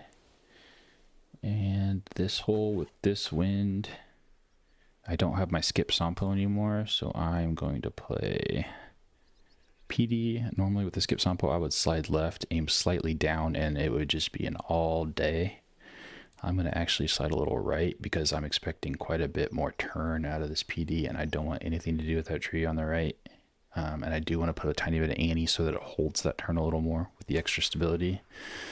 So with all that in mind, I still play the right side of that tunnel to give myself the biggest possible gap.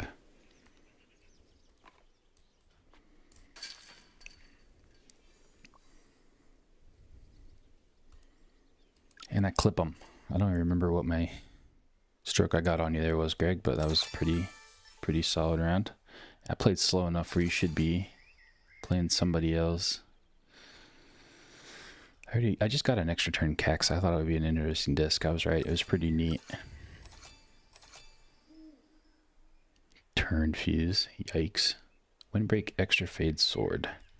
A completely worthless distance for me in my bag, but that's probably honestly, I bet that disc flies really nice, but it's a useless distance because you can probably throw a sapphire that far.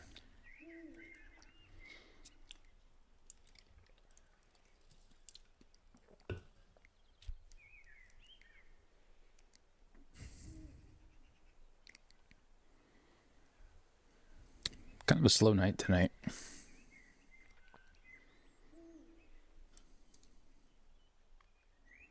I'm going to give a shout out to Rich Parks because he likes to make fun of me for losing all my elo on these streams because I'm a space cadet. So I want you to write something in the comments in your normal insane fashion and tell me how proud of me that you are that I managed to keep my focus tonight. Also, you need to keep your cousin Rick out of the comments because that's a little weird. People are starting to get, I mean, like, people are already worried about you, you know, but that's a little crazy. So PD is what I normally do, aiming at this lamp with half a disc. This wind is gonna, you know what, I'm not doing this. I was still getting ready to throw back in because I really want to eagle this hole, and that's my best chance to eagle it. But that would just be dumb in this wind. It would be dumb. So I am gonna go back to my normal height. I'm gonna aim down, and I'm gonna put some Annie on this bad boy because it's gonna be pretty stable in this tailwind. Just going waterscape Sampo because I don't need the distance with that huge helping wind. And even with this tailwind, I don't think I can get core there. But I'm going to try anyways because stag is just tough. I don't have any room to swing it with that tree over there, so I'm just going to aim this really high. I'm going to expect it to fade quite a bit with that tailwind, so I'm going to borrow quite a bit out to the right. Still wasn't enough. I knew it wouldn't get there anyways. It's just pretty tough wind to eagle this one. Honestly, in a calm wind, I don't eagle this one a ton.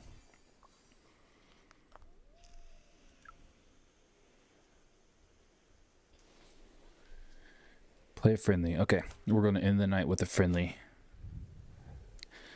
Dustin, remind me what your in-game name is. I know you're on the last one. I just forgot.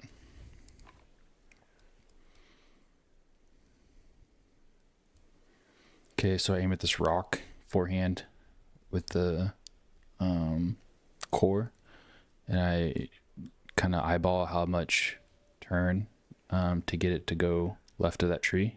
When the wind is right to left like this, though, I do worry about it sneaking into the water, so I will intentionally play less Annie and try to cut it inside of this last tree, which I still didn't manage to do, but there's enough of a headwind component in that wind where it wasn't really at risk of going into the water.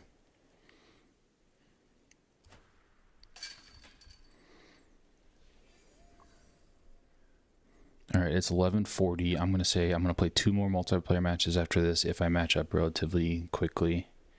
Oh, look at this wind. Yikes, this is like a go out of bounds long wind. And after my 2 additional Chainbanger, that's right. Welcome Chainbanger, Dustin. After those 2 additional multiplayer matches, we're going to do a friendly, and Dustin is going to be thinking over the next 15 minutes what bag we're going to use and what course we're going to play. That is going to be on you, Chainbanger. Okay, so the tail is going to stable this. I need to put quite a bit of Annie on this. That's too much. Get lucky. That is not lucky. What a waste. Welcome Marley to the match too, by the way. I don't think I called out that you were snuck in here.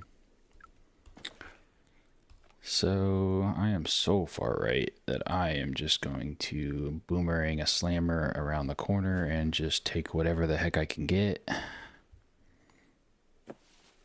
Getting to the right of that tree makes this considerably easier. Being down on the correct level would have been really nice. So what do I do here? What I want to do is throw this, but can't aim that low. So I need to adjust for this wind. It's gonna fade. So I need to aim a little bit further right. And then I'm gonna have to do this like BAM style where I just take off a whole bunch of power. And I think 40 is my number. So I want to play this 75. That's only 30. I need to play the 65. And I'm gonna get a low right wobble.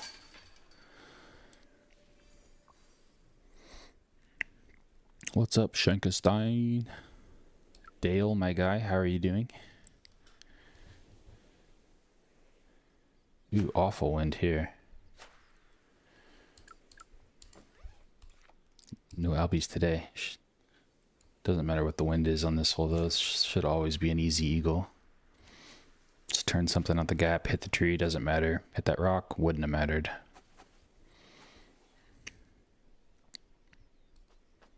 Dale, you missed a very serious stream tonight because I have managed to stay somewhat focused.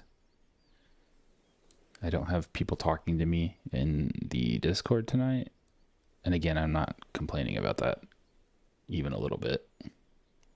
So I'm just feeling out a tweener shot here. I just throw it about the right distance and just trying to feel. Every time I'm sitting there playing around with the angle, I'm visualizing what I think the wind's going to do to the shot. Just what I think is going to hit these gaps the easiest. Default random, says Chain Banger. I do recall him being a little, upset's the wrong word, but wanting to have some default bags on the last one. Okay, so this is where this could potentially get a little nutty. Partial power, and I'm going to put a little fade on this because I don't want it to overcook too much, but just watch how this thing flies. And I put too much fade on it, so it's not going to get past the rock wall. But that disc, when it gets past the rock wall, does some crazy stuff. Okay. So try to get too fancy with that. I think I should be able to get it to the water from here. Put a little extra turn on it to make sure I get the full flight out of it. Easily makes the water. Don't land on the edge. Dang, almost got that weird funky no skip zone. Like right on the edge of the shore. Shore's the word I was looking for there. Again, Marley, I can't afford to lose any strokes to Marley because...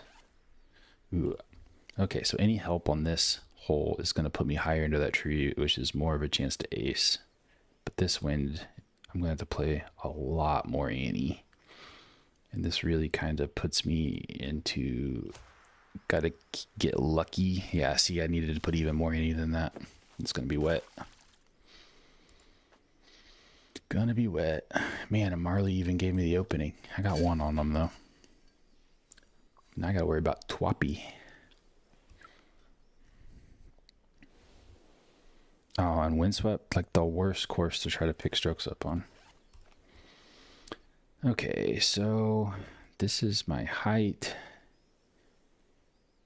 I'm partialing it, so it's going to play more stable than normal, but this is a very turny wind. Thinking that might have a chance to go in. Nope, never was high enough.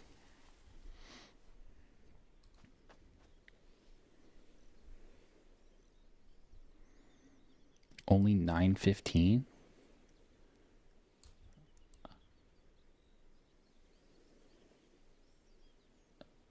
So I finally caught up to you. I feel like you were on like the streak of all streaks when when we were playing last week. All right. What can I do to get a stroke back? I have aced this before.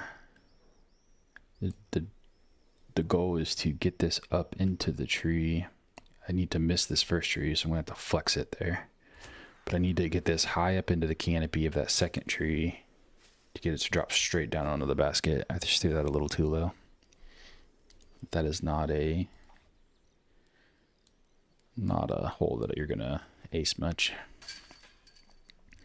Got to try to pull out all the stops whenever you're down. So this is going to be a par 4. Okay. What is my best bet?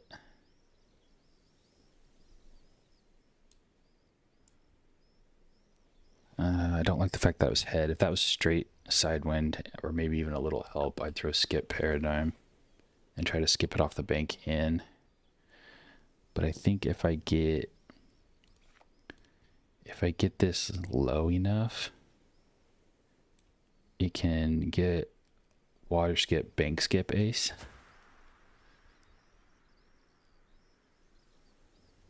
Water skip, bank skip. Yeah, I didn't get it. Every once in a while you get a big, if you can get it, throw it low enough, get the water skip and then skip into the bank, you get like a weird pop up and it will go in.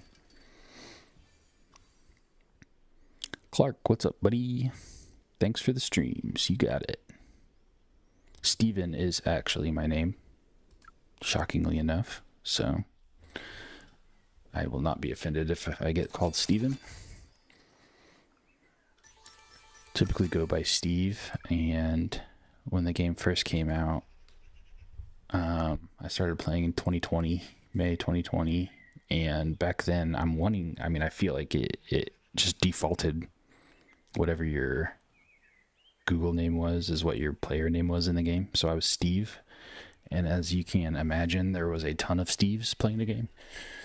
So in my infinite wisdom, I put my last initial after my name to make me different from all the other Steves.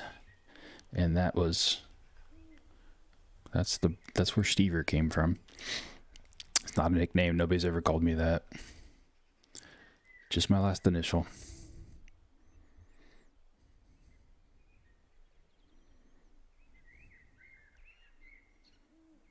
All right, Lakeside 9. Try to get a little albatross on stream. That'd be fun. I could do without having to play Pioneer Bay 9 again. 6 and 7. That's pretty awesome. I gotta deal with Downtown 9 again. The downtown holes are duds, but we're starting off with a bang.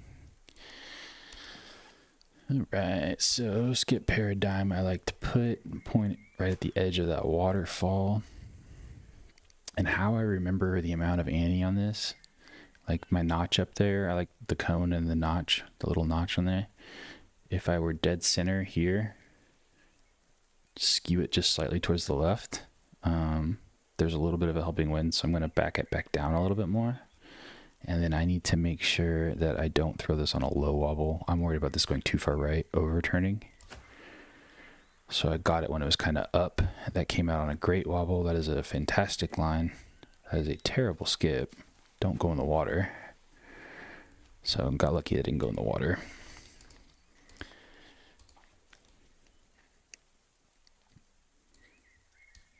And with all of that, oh my god, I missed it. I was getting ready to say with all that just to match him. I have not thrown the iDog, Dale. And I feel like with all of the, oh my gosh. I don't know how to run this. I'm not even going to pretend like I know how to run this. I'm throwing turn paradigm down here on so little power. I thought for sure, like this isn't ever going to fade back. I thought for sure that would fade back. That might go out of bounds. Sit. That's out of bounds.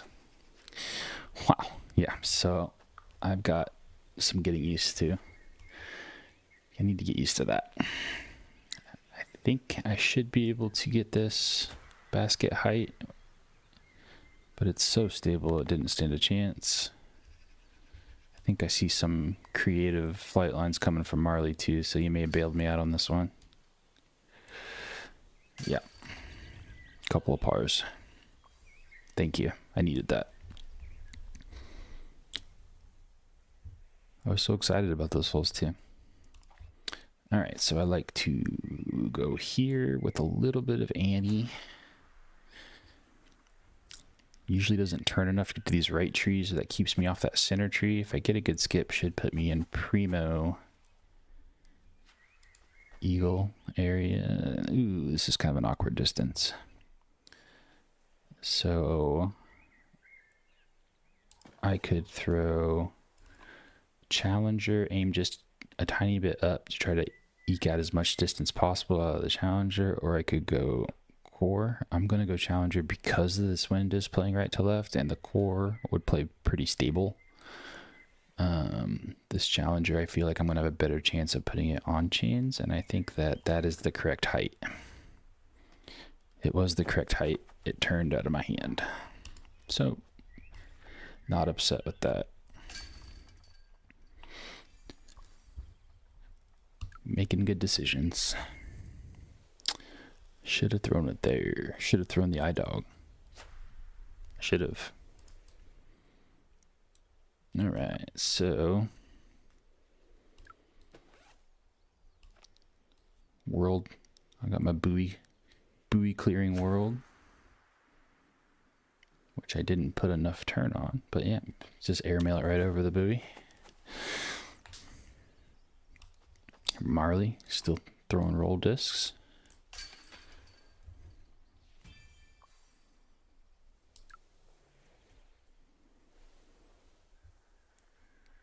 $180 magic number for the Claymore. Ooh, great wind. All right. So if I aim at this height, it's going to get a little turn. That wind's going to also give it a little turn. I'm going to aim it just a tiny bit higher. Want that turn. Looks like a decent amount. Should skip me nicely up into the prime position. And this is green light. I'm a little closer than I like to be for the PD, honestly. That's a help. Gonna turn. I feel like if I put this top left cage, it's gonna be the correct height. I just gotta hope for the right wobble. Ooh, the boys, this looks really good. Oh, terrible. See, this is why I'm actually going to rethrow this, but that's why I'm going to rethrow it because I already know I have the right height and I have a better chance of making that than I would from the drop zone.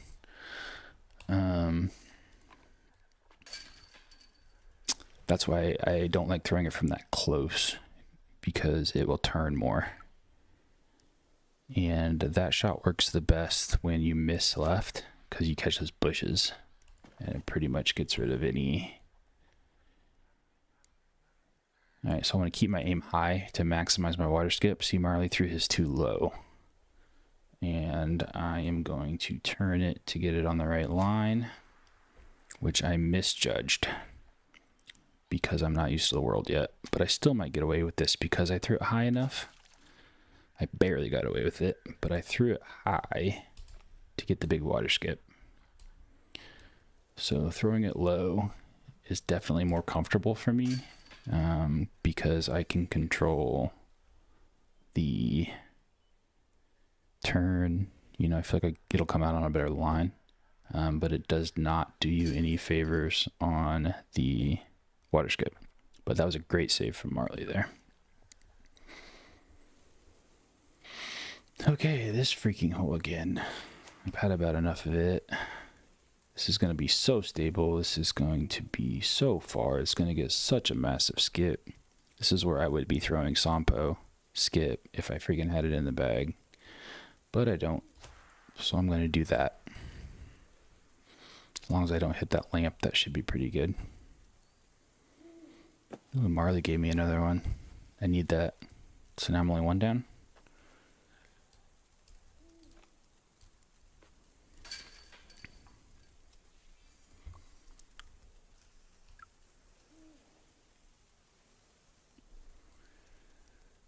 Oh boy, what was the last hole?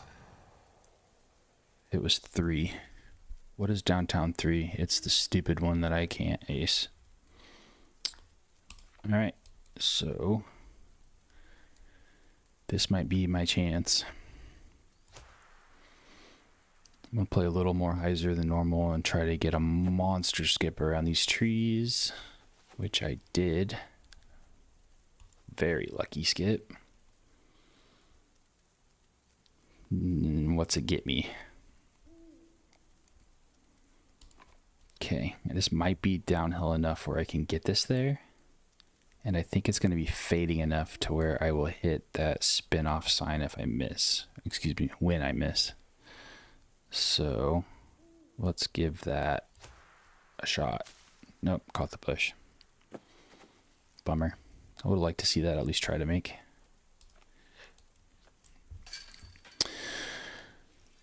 Okay. I don't even think I can manufacture an ace run on this.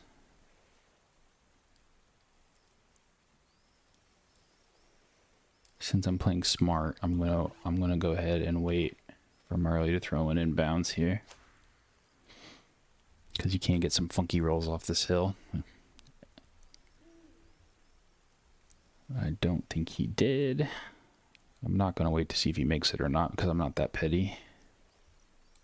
I'm going to go partial with a little bit of Annie. And I'm going to try to get this skipping off the hill. Didn't get it far enough left. And it's way too high of a skip.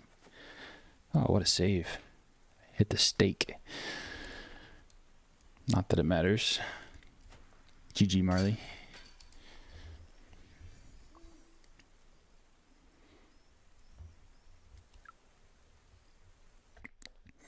All right, one more MP game, and then we'll do a friendly, and then we'll call it a night.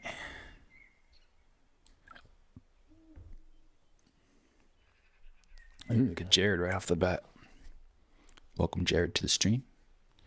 Oh, hey, finally get a little sunshine. That's nice.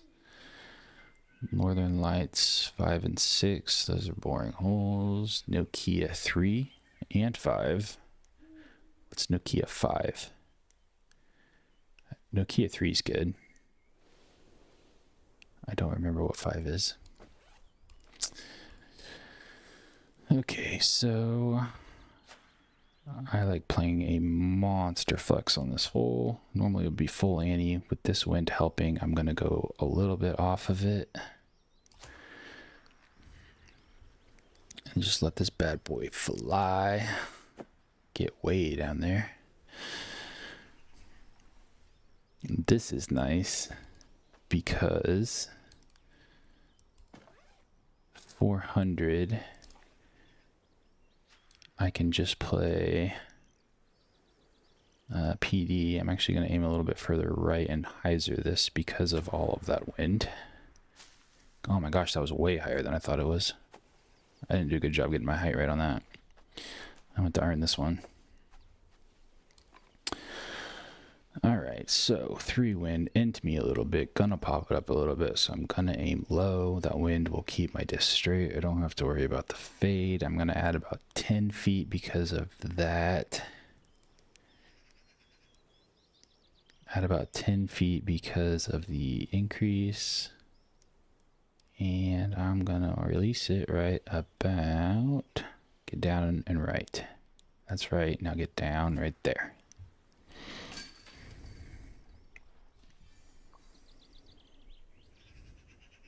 $71 points? Yikes. Dale.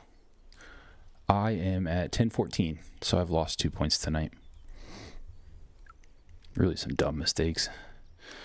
But not nearly as dumb as they normally are on stream, so at least I've had some good play.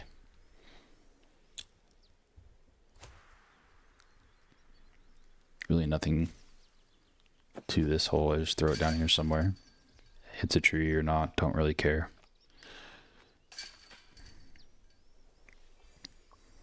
71 points. That would be not great. I would not enjoy that.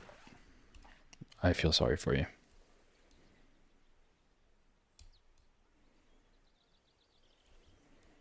Don't have my skip bow, so I can't really go for this. So I'll throw stag to make sure it stays short of the hill. I don't want any funky rolls.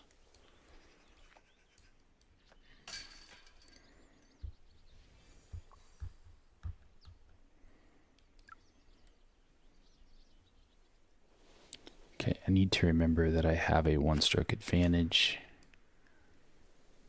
Only way I'm acing this is with a glide PD. I'm not going to throw a PD in this wind. Snow's going to kill most skips. Honestly, I'm going to throw sticky just because I don't want to take any chances of any funky skips. I don't want the bounce. I want there to be no bounce. This is going to be a massive flex with a sticky PD.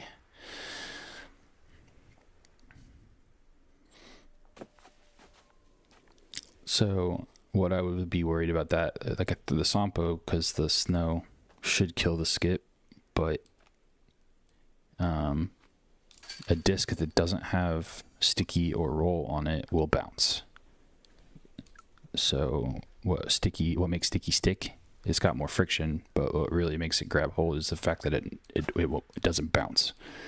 So if your roll or sticky disc ever leaves the ground after hitting it, it's because it landed on a slope and it like ramped up off of it, not because it bounced. So I go out of my way to throw sticky there, even though it's not the best shape for that hole, because if I threw the Sampo on that same line, it could have potentially bounced, a foot off the ground and hit that rock and then caromed out of bounds. So that's kind of more of that hedging your bets I was talking about earlier. Would that have been an awful break? Yes. Could it have been avoided? Yes. So I don't even want to give it the chance. Okay, I'm going to aim a little higher to try to eke out a little extra distance out of this. Going to get tons of turn. Don't want to play it too far out to the left, so try to take that skinny gap there. And that worked out great. Just going to lift a little bit off that headwind. Going to fade a ton because of the crosswind.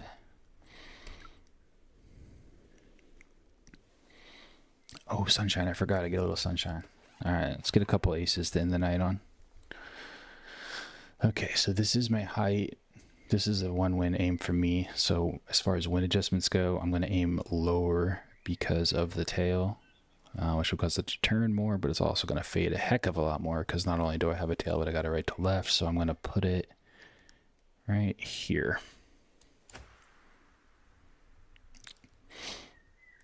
Right, it was the right height, missed left, but I am willing to bet if I re-threw that it couldn't miss much further left than that. So again, I don't get mad about random wobbles. I get mad when the disc doesn't go in where I think it should go. That did what I thought it would do.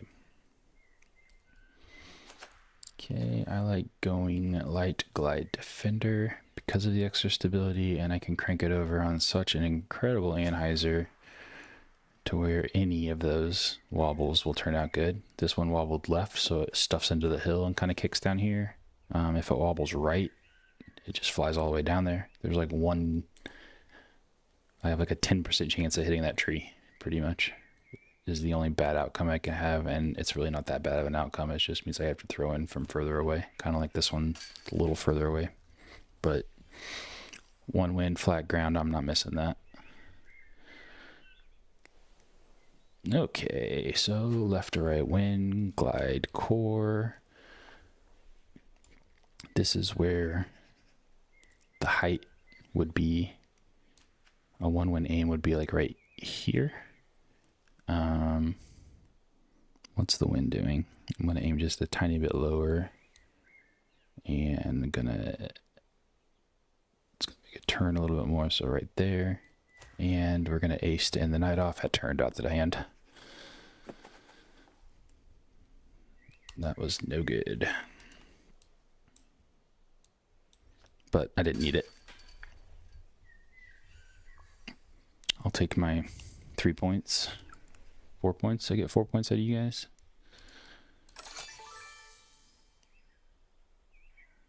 So even with my 5 points lost in the previous 2 matches, I think I should get at least 3 out of that, which will put me at 10-16. So broke even tonight. All right, let's play with friends to end the night. Creating a group. Z8VV default random. Got 10 people on stream. Let's see if we can get 10 people in here.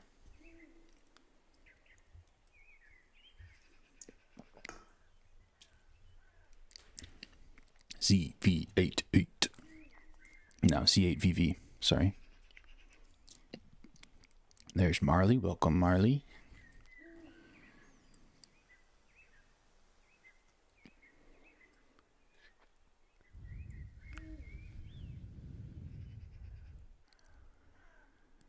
I know my guy Dale's going to get in here. Dale, are you playing right now or are you just watching? There's Dustin. Welcome, Dustin.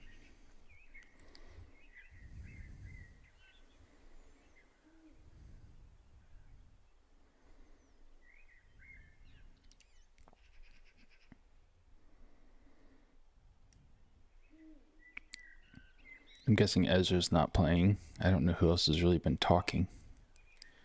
Sprank's still around? I know Maddie had to leave. Might get a Spranks, might get Clark. Clark, you want to jump in? I don't know Clark. Clark, if you're still in here, type chat out your in-game name.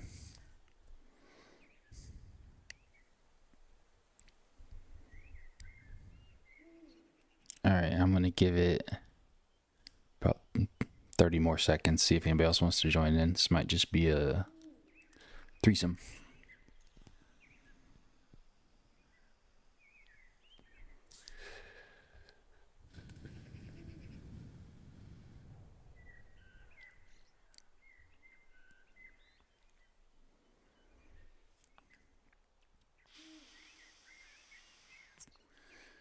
Wonder if it's more delayed tonight than normal.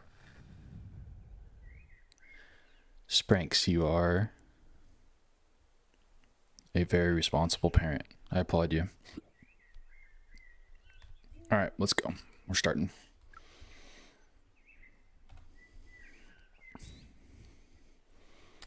Oh man, it is every course in this, isn't it?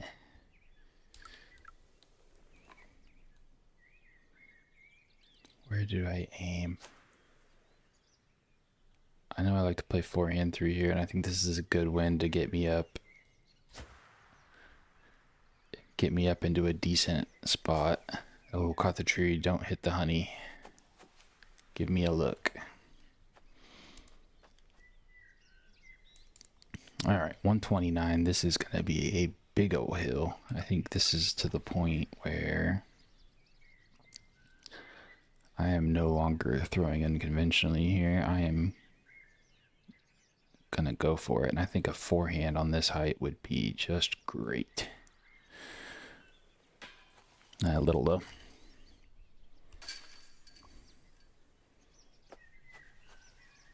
I think that's probably the toughest get on Smoothie Land. Which looks like we've got all par 4s. Okay, so this is going to be a partial of the day. I am thinking if I play it right about here, that is too stable. So my goal here is to barrel into those berries to stop it on the hill and not hopefully have anything in my way for collision. Chainbanger playing it smart by letting us get all the berries out of his way. I'm gonna play this probably about a plus 20. I'm gonna hit this a little harder than 150 and wait for an upsway. Up and right would be ideal. Right about there. Just low. And every berry is going to be off. Good too, Marley. Ooh, wow. Tricky stuff.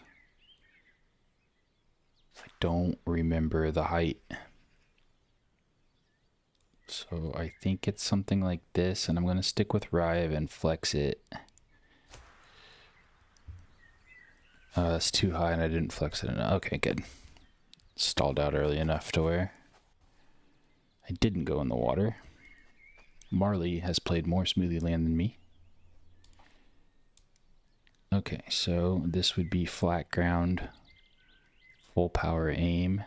So that should be about the right height. Aiming up should make it slightly more stable. I'm going to favor the right side, and I'm going to blast this puppy in there. Oh my god, did I steal your chains? I'm sorry if I stole your chains. I think I may have just screwed you out of a stroke. My bad. Devin, what's up?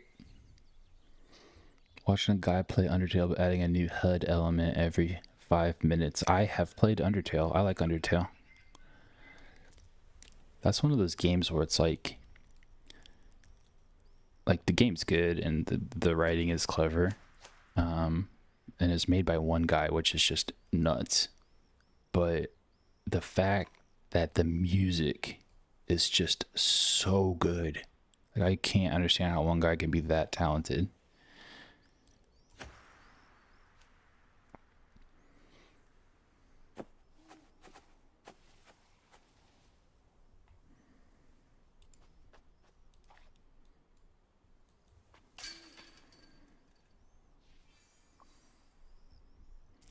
But yeah, that's exciting. That's some fun stuff. I wish I had, if I had Disc Golf Valley,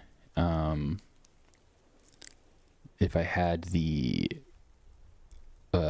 virtual reality game, which hasn't been updated in like 4 years. Which, I mean, this is just, I don't have the game, and I probably never will spend money on that kind of like virtual reality, because I don't think I would play any other games or anything. But to get oh my god, I'm blanking, David on here, and play VR with mods would be a lot of fun, because he has modded the crap out of that game to add new courses and all sorts of stuff. Alright, so I will play this just a little bit lower, and I'm going to crank quite a bit of ante on this because I am worried about it clearing. So I'm going to play it over here to the shorter part of the lake.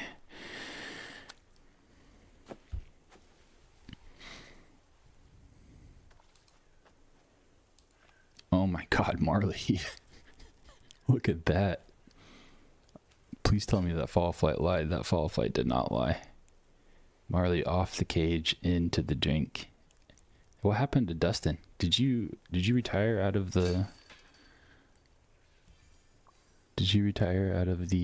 friendly?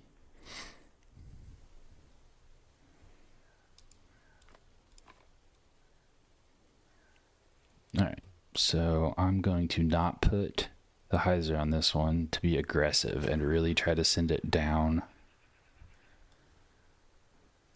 to get it as close as possible. I feel like the skip into these bushes is not bad. Should be right around 200. Alright, so last time it got stable with a very similar wind, so I'm going to borrow a little more, and I'm going to make it this time, because we learn from our mistakes around here.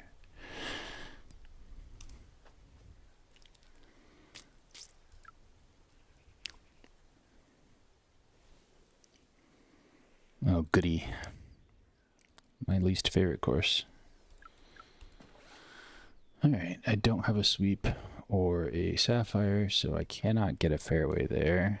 If I put my thing here and I play about that much power, it should be about basket height. But this is not an accurate disc, so What line it comes out on is anybody's guess, but it should be safe.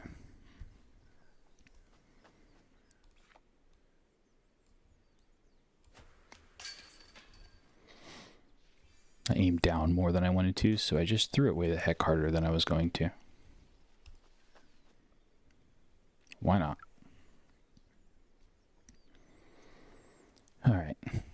So closing out the stream, got 2 holes left, and I'm just gonna call it a night right after this. So it's been a lot of fun, guys. Thanks for hanging out with me.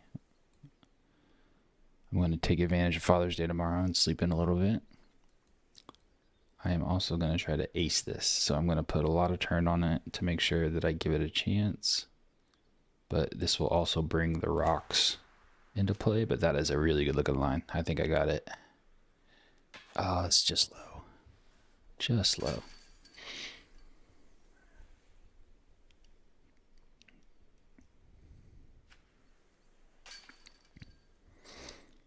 From another game, making it harder to see and play.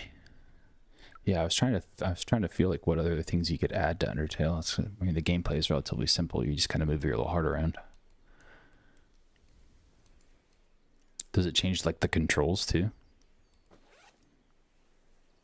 She sounds interesting. One of my other, I don't watch a ton of streams, but one of the other guys I watch stream plays Hollow Knight. That's another one of a game kind of in the same vein as Undertale. It's an indie game, but Hollow Knight is a game that I really enjoy, and some of the mods they do on that to try to keep that game interesting as they wait for the sequel to come out for like 5 years.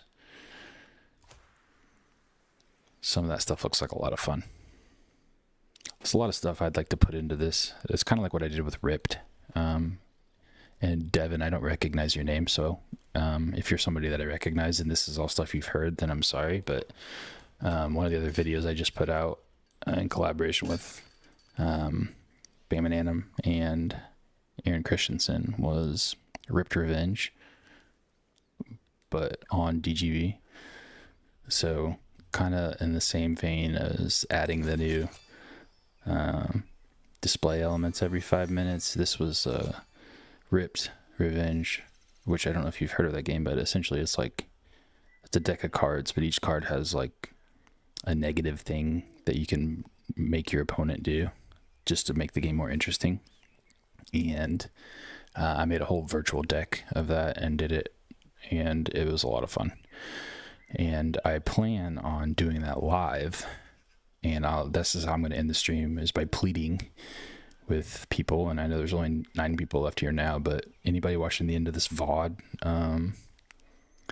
shoot me a DM. I need some people. I need some people to play Rip Revenge with me, because we can do it on stream. And every time I fire one of these things up, they're like, what are you doing? Just playing MP tonight? Tonight, I wanted to play MP because it's getting towards the end of the season, and I wanted to try to play some more matches, just because I need to make the elo now before it gets to the end of the season. But I want to do fun stuff on streams too. Pizza box friendlies are great and all, but I want to come up with some really fun stuff. So Ripped is one thing. I've got expansion pack ideas for more Ripped cards, but it needs to be a thing first. It took me 2 weeks to get a game together with Aaron and Bam, so if I can just get some volunteers to play, and it doesn't matter what your skill level is, that's the whole point of the game, is to try to level the playing field by giving ridiculous cards to your opponents. So I need some people that are willing to play. You can play on iPhone. You just need another device, like a laptop, an Android of any kind, a second device to play the cards on.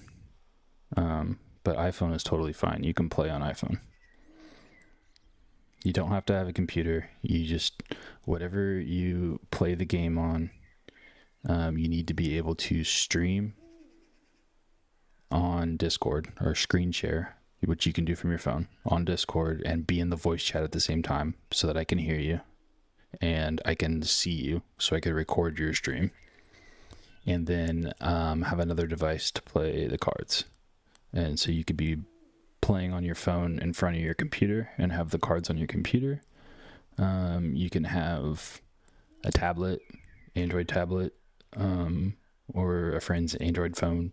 I mean, it can be anything. It just can't be. Honestly, I think a Mac will probably work. I haven't had anybody with a Mac to try it, but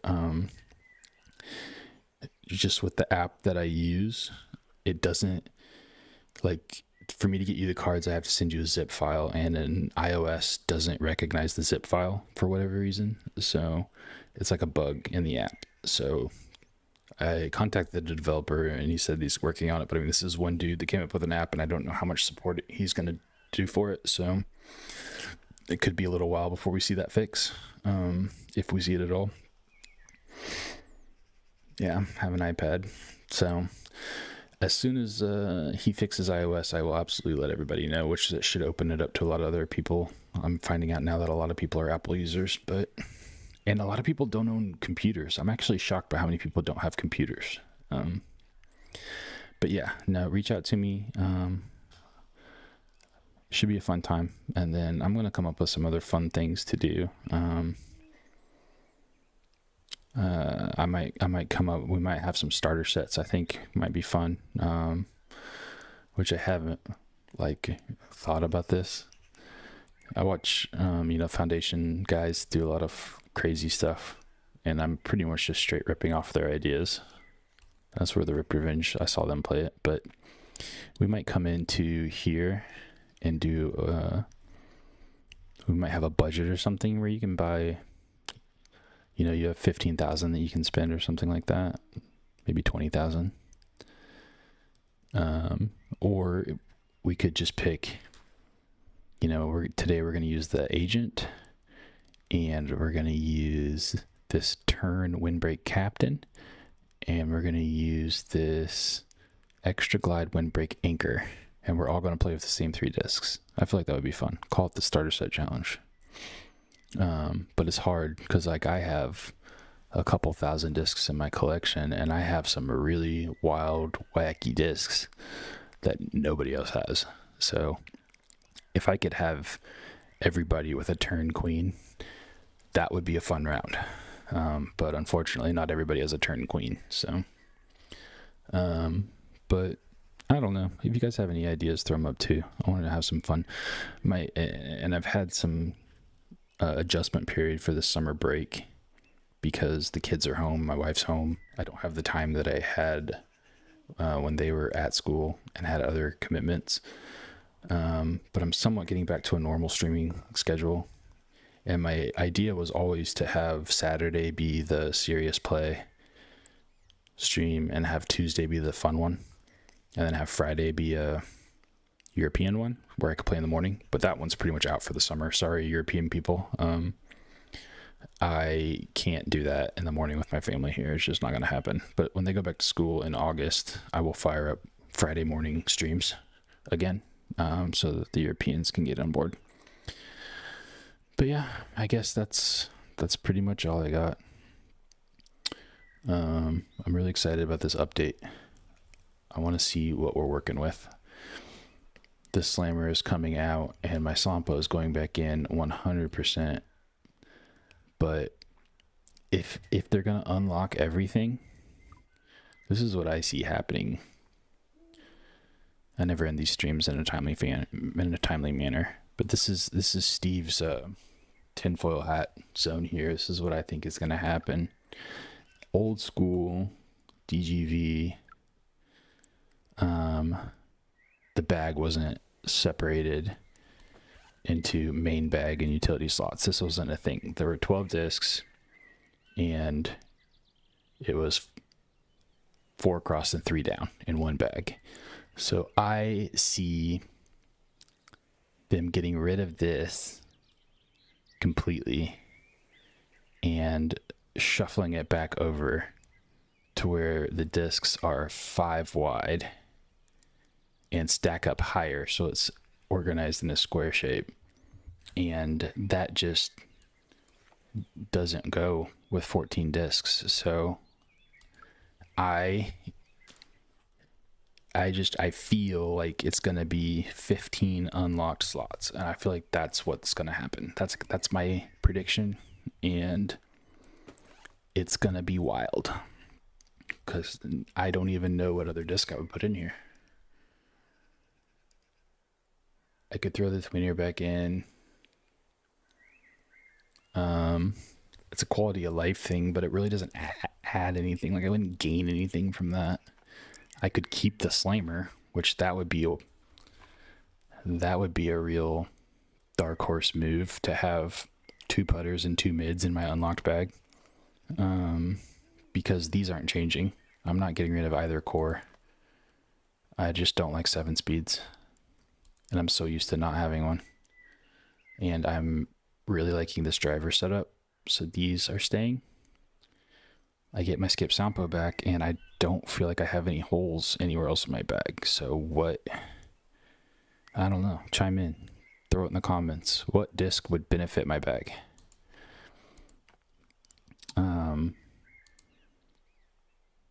I had thought that like a shift would be good or something like that, but I can cover any shift shot with a giant Annie Sampo or this freaking thing. Like this disc right here. Like, tell me, like, how's that not a shift flight right here? Like, that's a shift. I just threw a shift. So, I mean, I don't need that. Once I learn this disc better, I'll have all sorts of shots I can throw with it.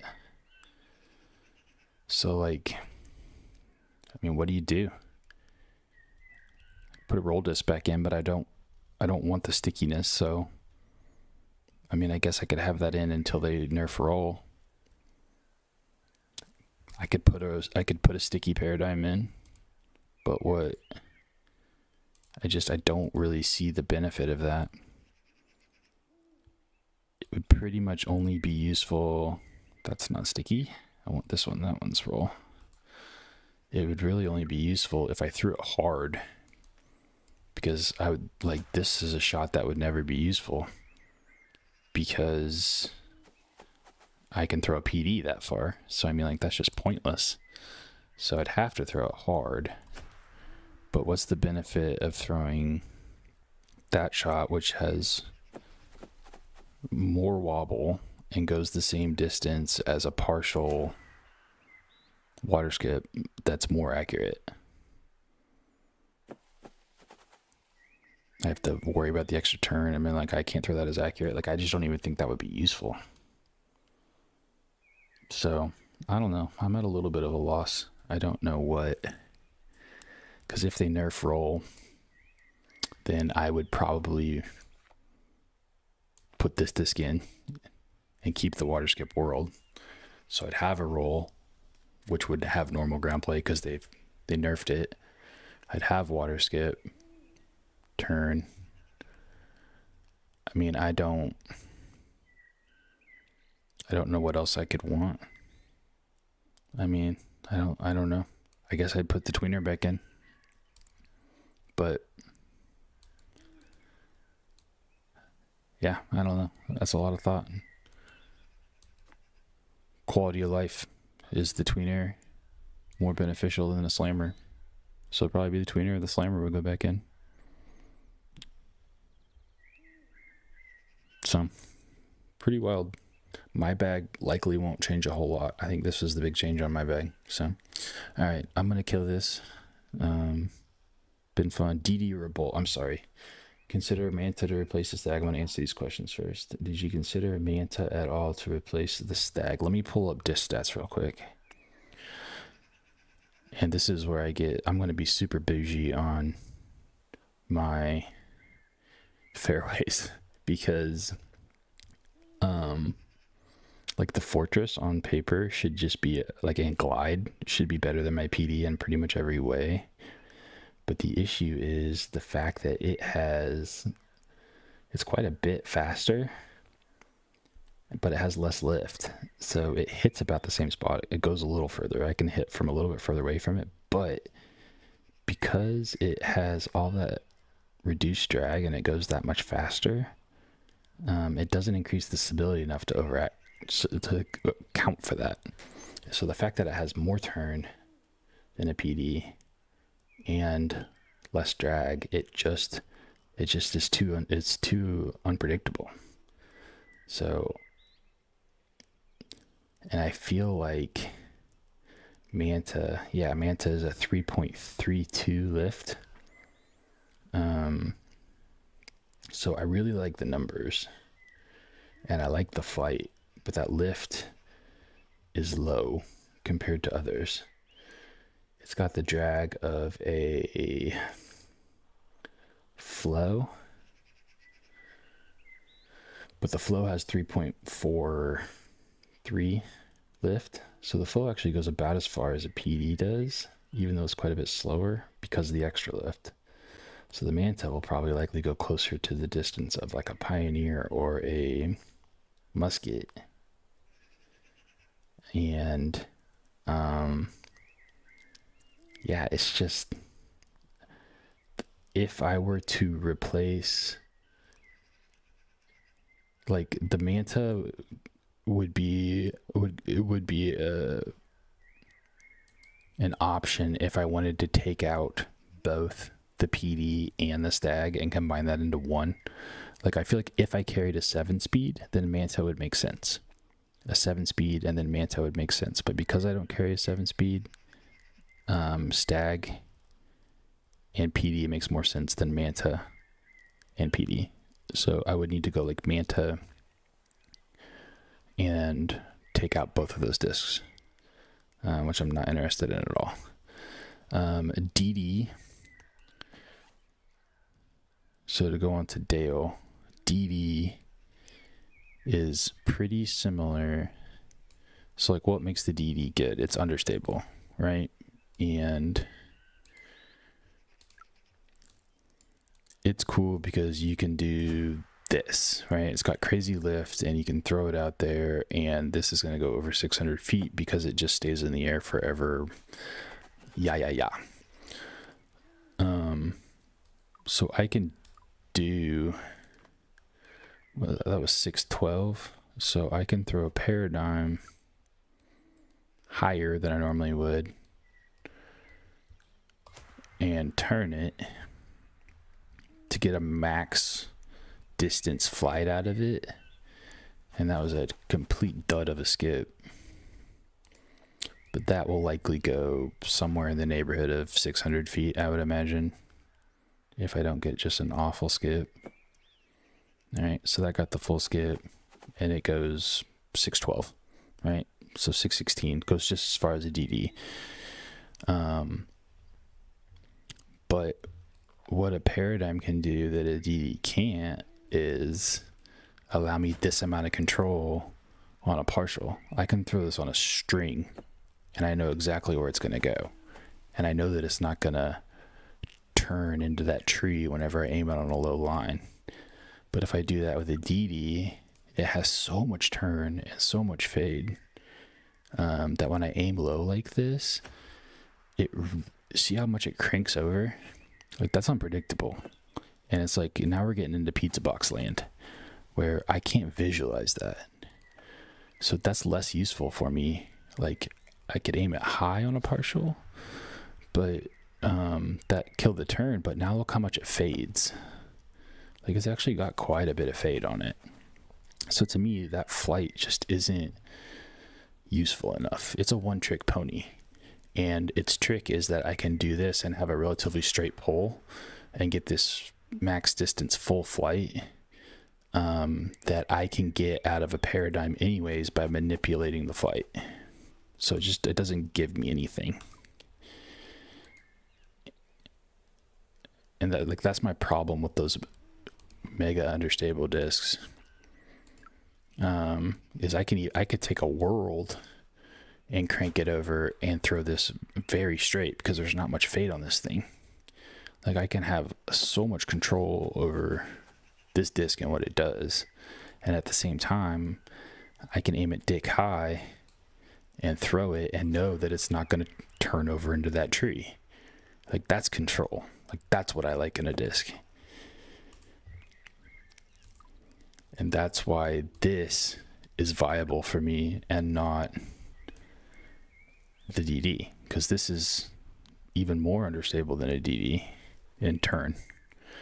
And I know that I can control this flight because yeah, it turns like crazy or whatever. But when I learn the hyzers that I need to put on this, I mean, this just goes straight. Oh, I put too much hyzer on it. It barely hyzered. Like when you look at that flight, it's straight. It's just what it does. It just goes straight.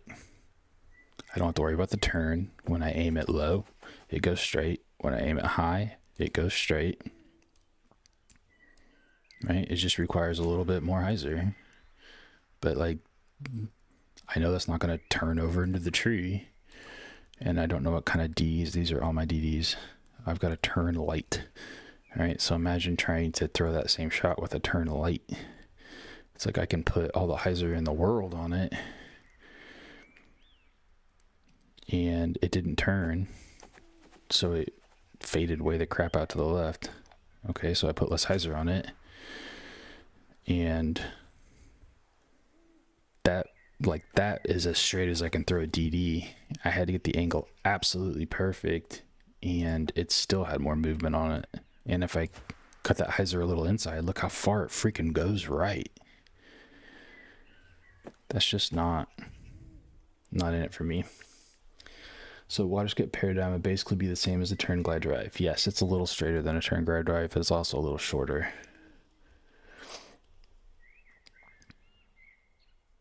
Yeah, Deathshock went to Pioneer before he went to Manta.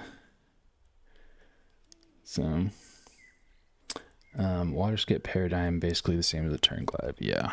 So, water skip paradigm.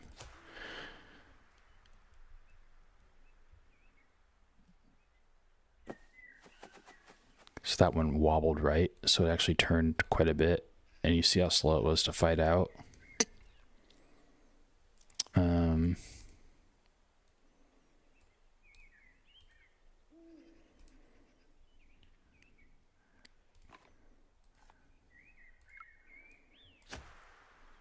Okay, that didn't turn as much, but then see how much more it fades.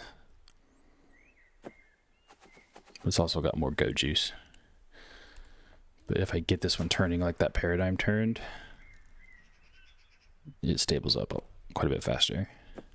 So it's more stable than a paradigm, but they serve the same purpose.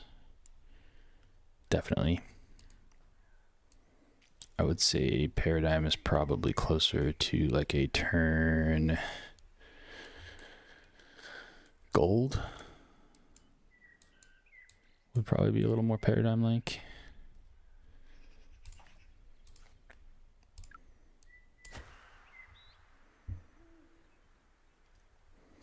And the first thing I notice is even that's more stable than a paradigm, but it has more turn and fade, and it's so much more lift. Holy smokes! But if I aim it lower to where it turns more, I feel like that's going to be probably about as paradigm-y as you're going to get on a flight.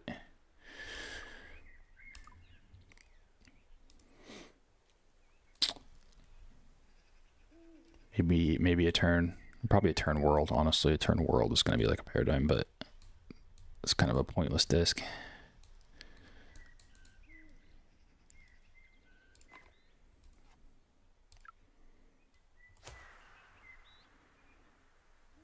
Yeah, I mean, that's a paradigm right there with more lift. So it'll go further.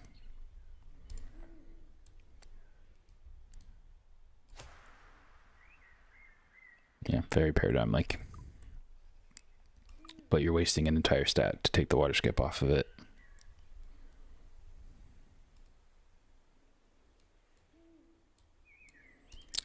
Voss is what I requested. And it is a paradigm that has just ever so slight more stability.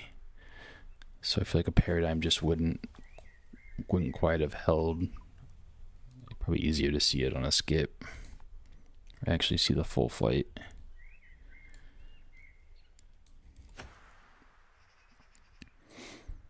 So when it started to turn, that started to turn like that first paradigm that I threw, but it bit back. So it didn't drift as far right, and it bit back harder.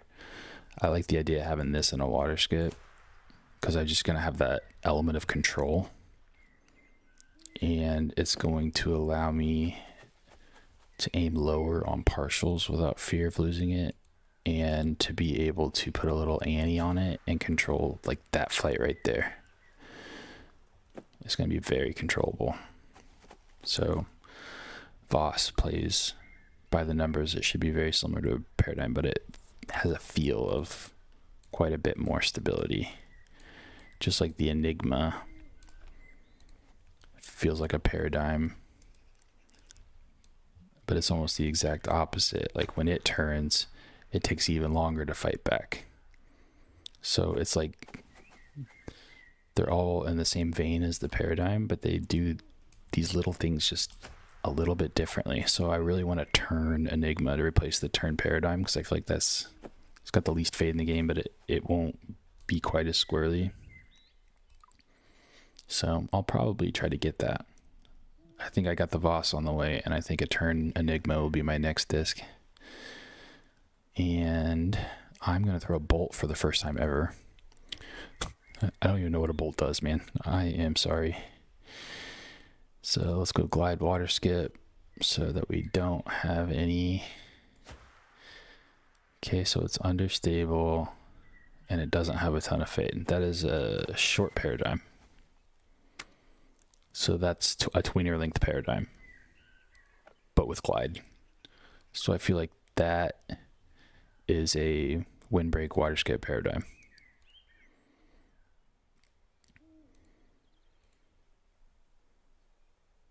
I don't own one of those.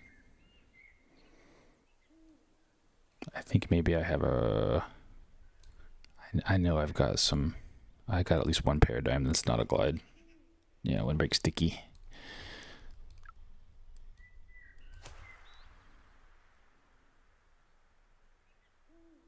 So there's a bolt that you can throw an extra attribute on. That's the way I look at that. So a glide water skip bolt could be a windbreak water skip Paradigm. Or a roll. Once roll doesn't affect ground play anymore, you can put roll on it too. So, yeah. Bolt has a lot more turn. Okay, so in my brain, that makes the bolt worse. It's kind of like the DD. So when I have a bolt and I threw it and I got a Paradigm flight out of that, right? Like that's a Paradigm flight. We get into the same problem when I go down here and I want to throw these partials or something like that. It's just gonna overturn because it has so much turn. Because when you aim down, you're adding, like I don't add 0.1 to the turn by aiming down. No, I add 1% to the turn by aiming down here. So if it's got more turn, you're adding more to it. So it's going to be affected by these lower aims and these higher aims a lot more than a Paradigm would. So you'd have to put so much hyzer to get this to have a similar flight to the Paradigm at that height. And for what's the gain? Like, so you can throw a turnover, but like, when is that shot useful? Like, when would you do that instead of throwing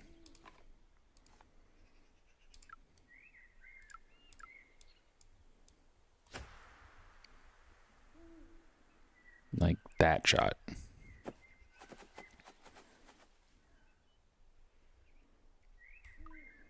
And if you wanted to throw a turnover, you could just put more ante on it and get the same flight out of a Paradigm. But then also have so much more utility. So, I don't know. That's just my thought on it. Useful for a second bag when you don't have another Paradigm. Yeah. Again, like this is my first world problems. with all my paradigms. And that's with freaking 3 paradigms in this bag, and I guess I don't have one in that bag. My paper plate bag. That was a fun bag. So yeah, I guess I have 3 more paradigms. So I've got 21 paradigms. And I've only drawn 3 from from the season pass. I just don't miss them. When they pop up in the store, I don't miss.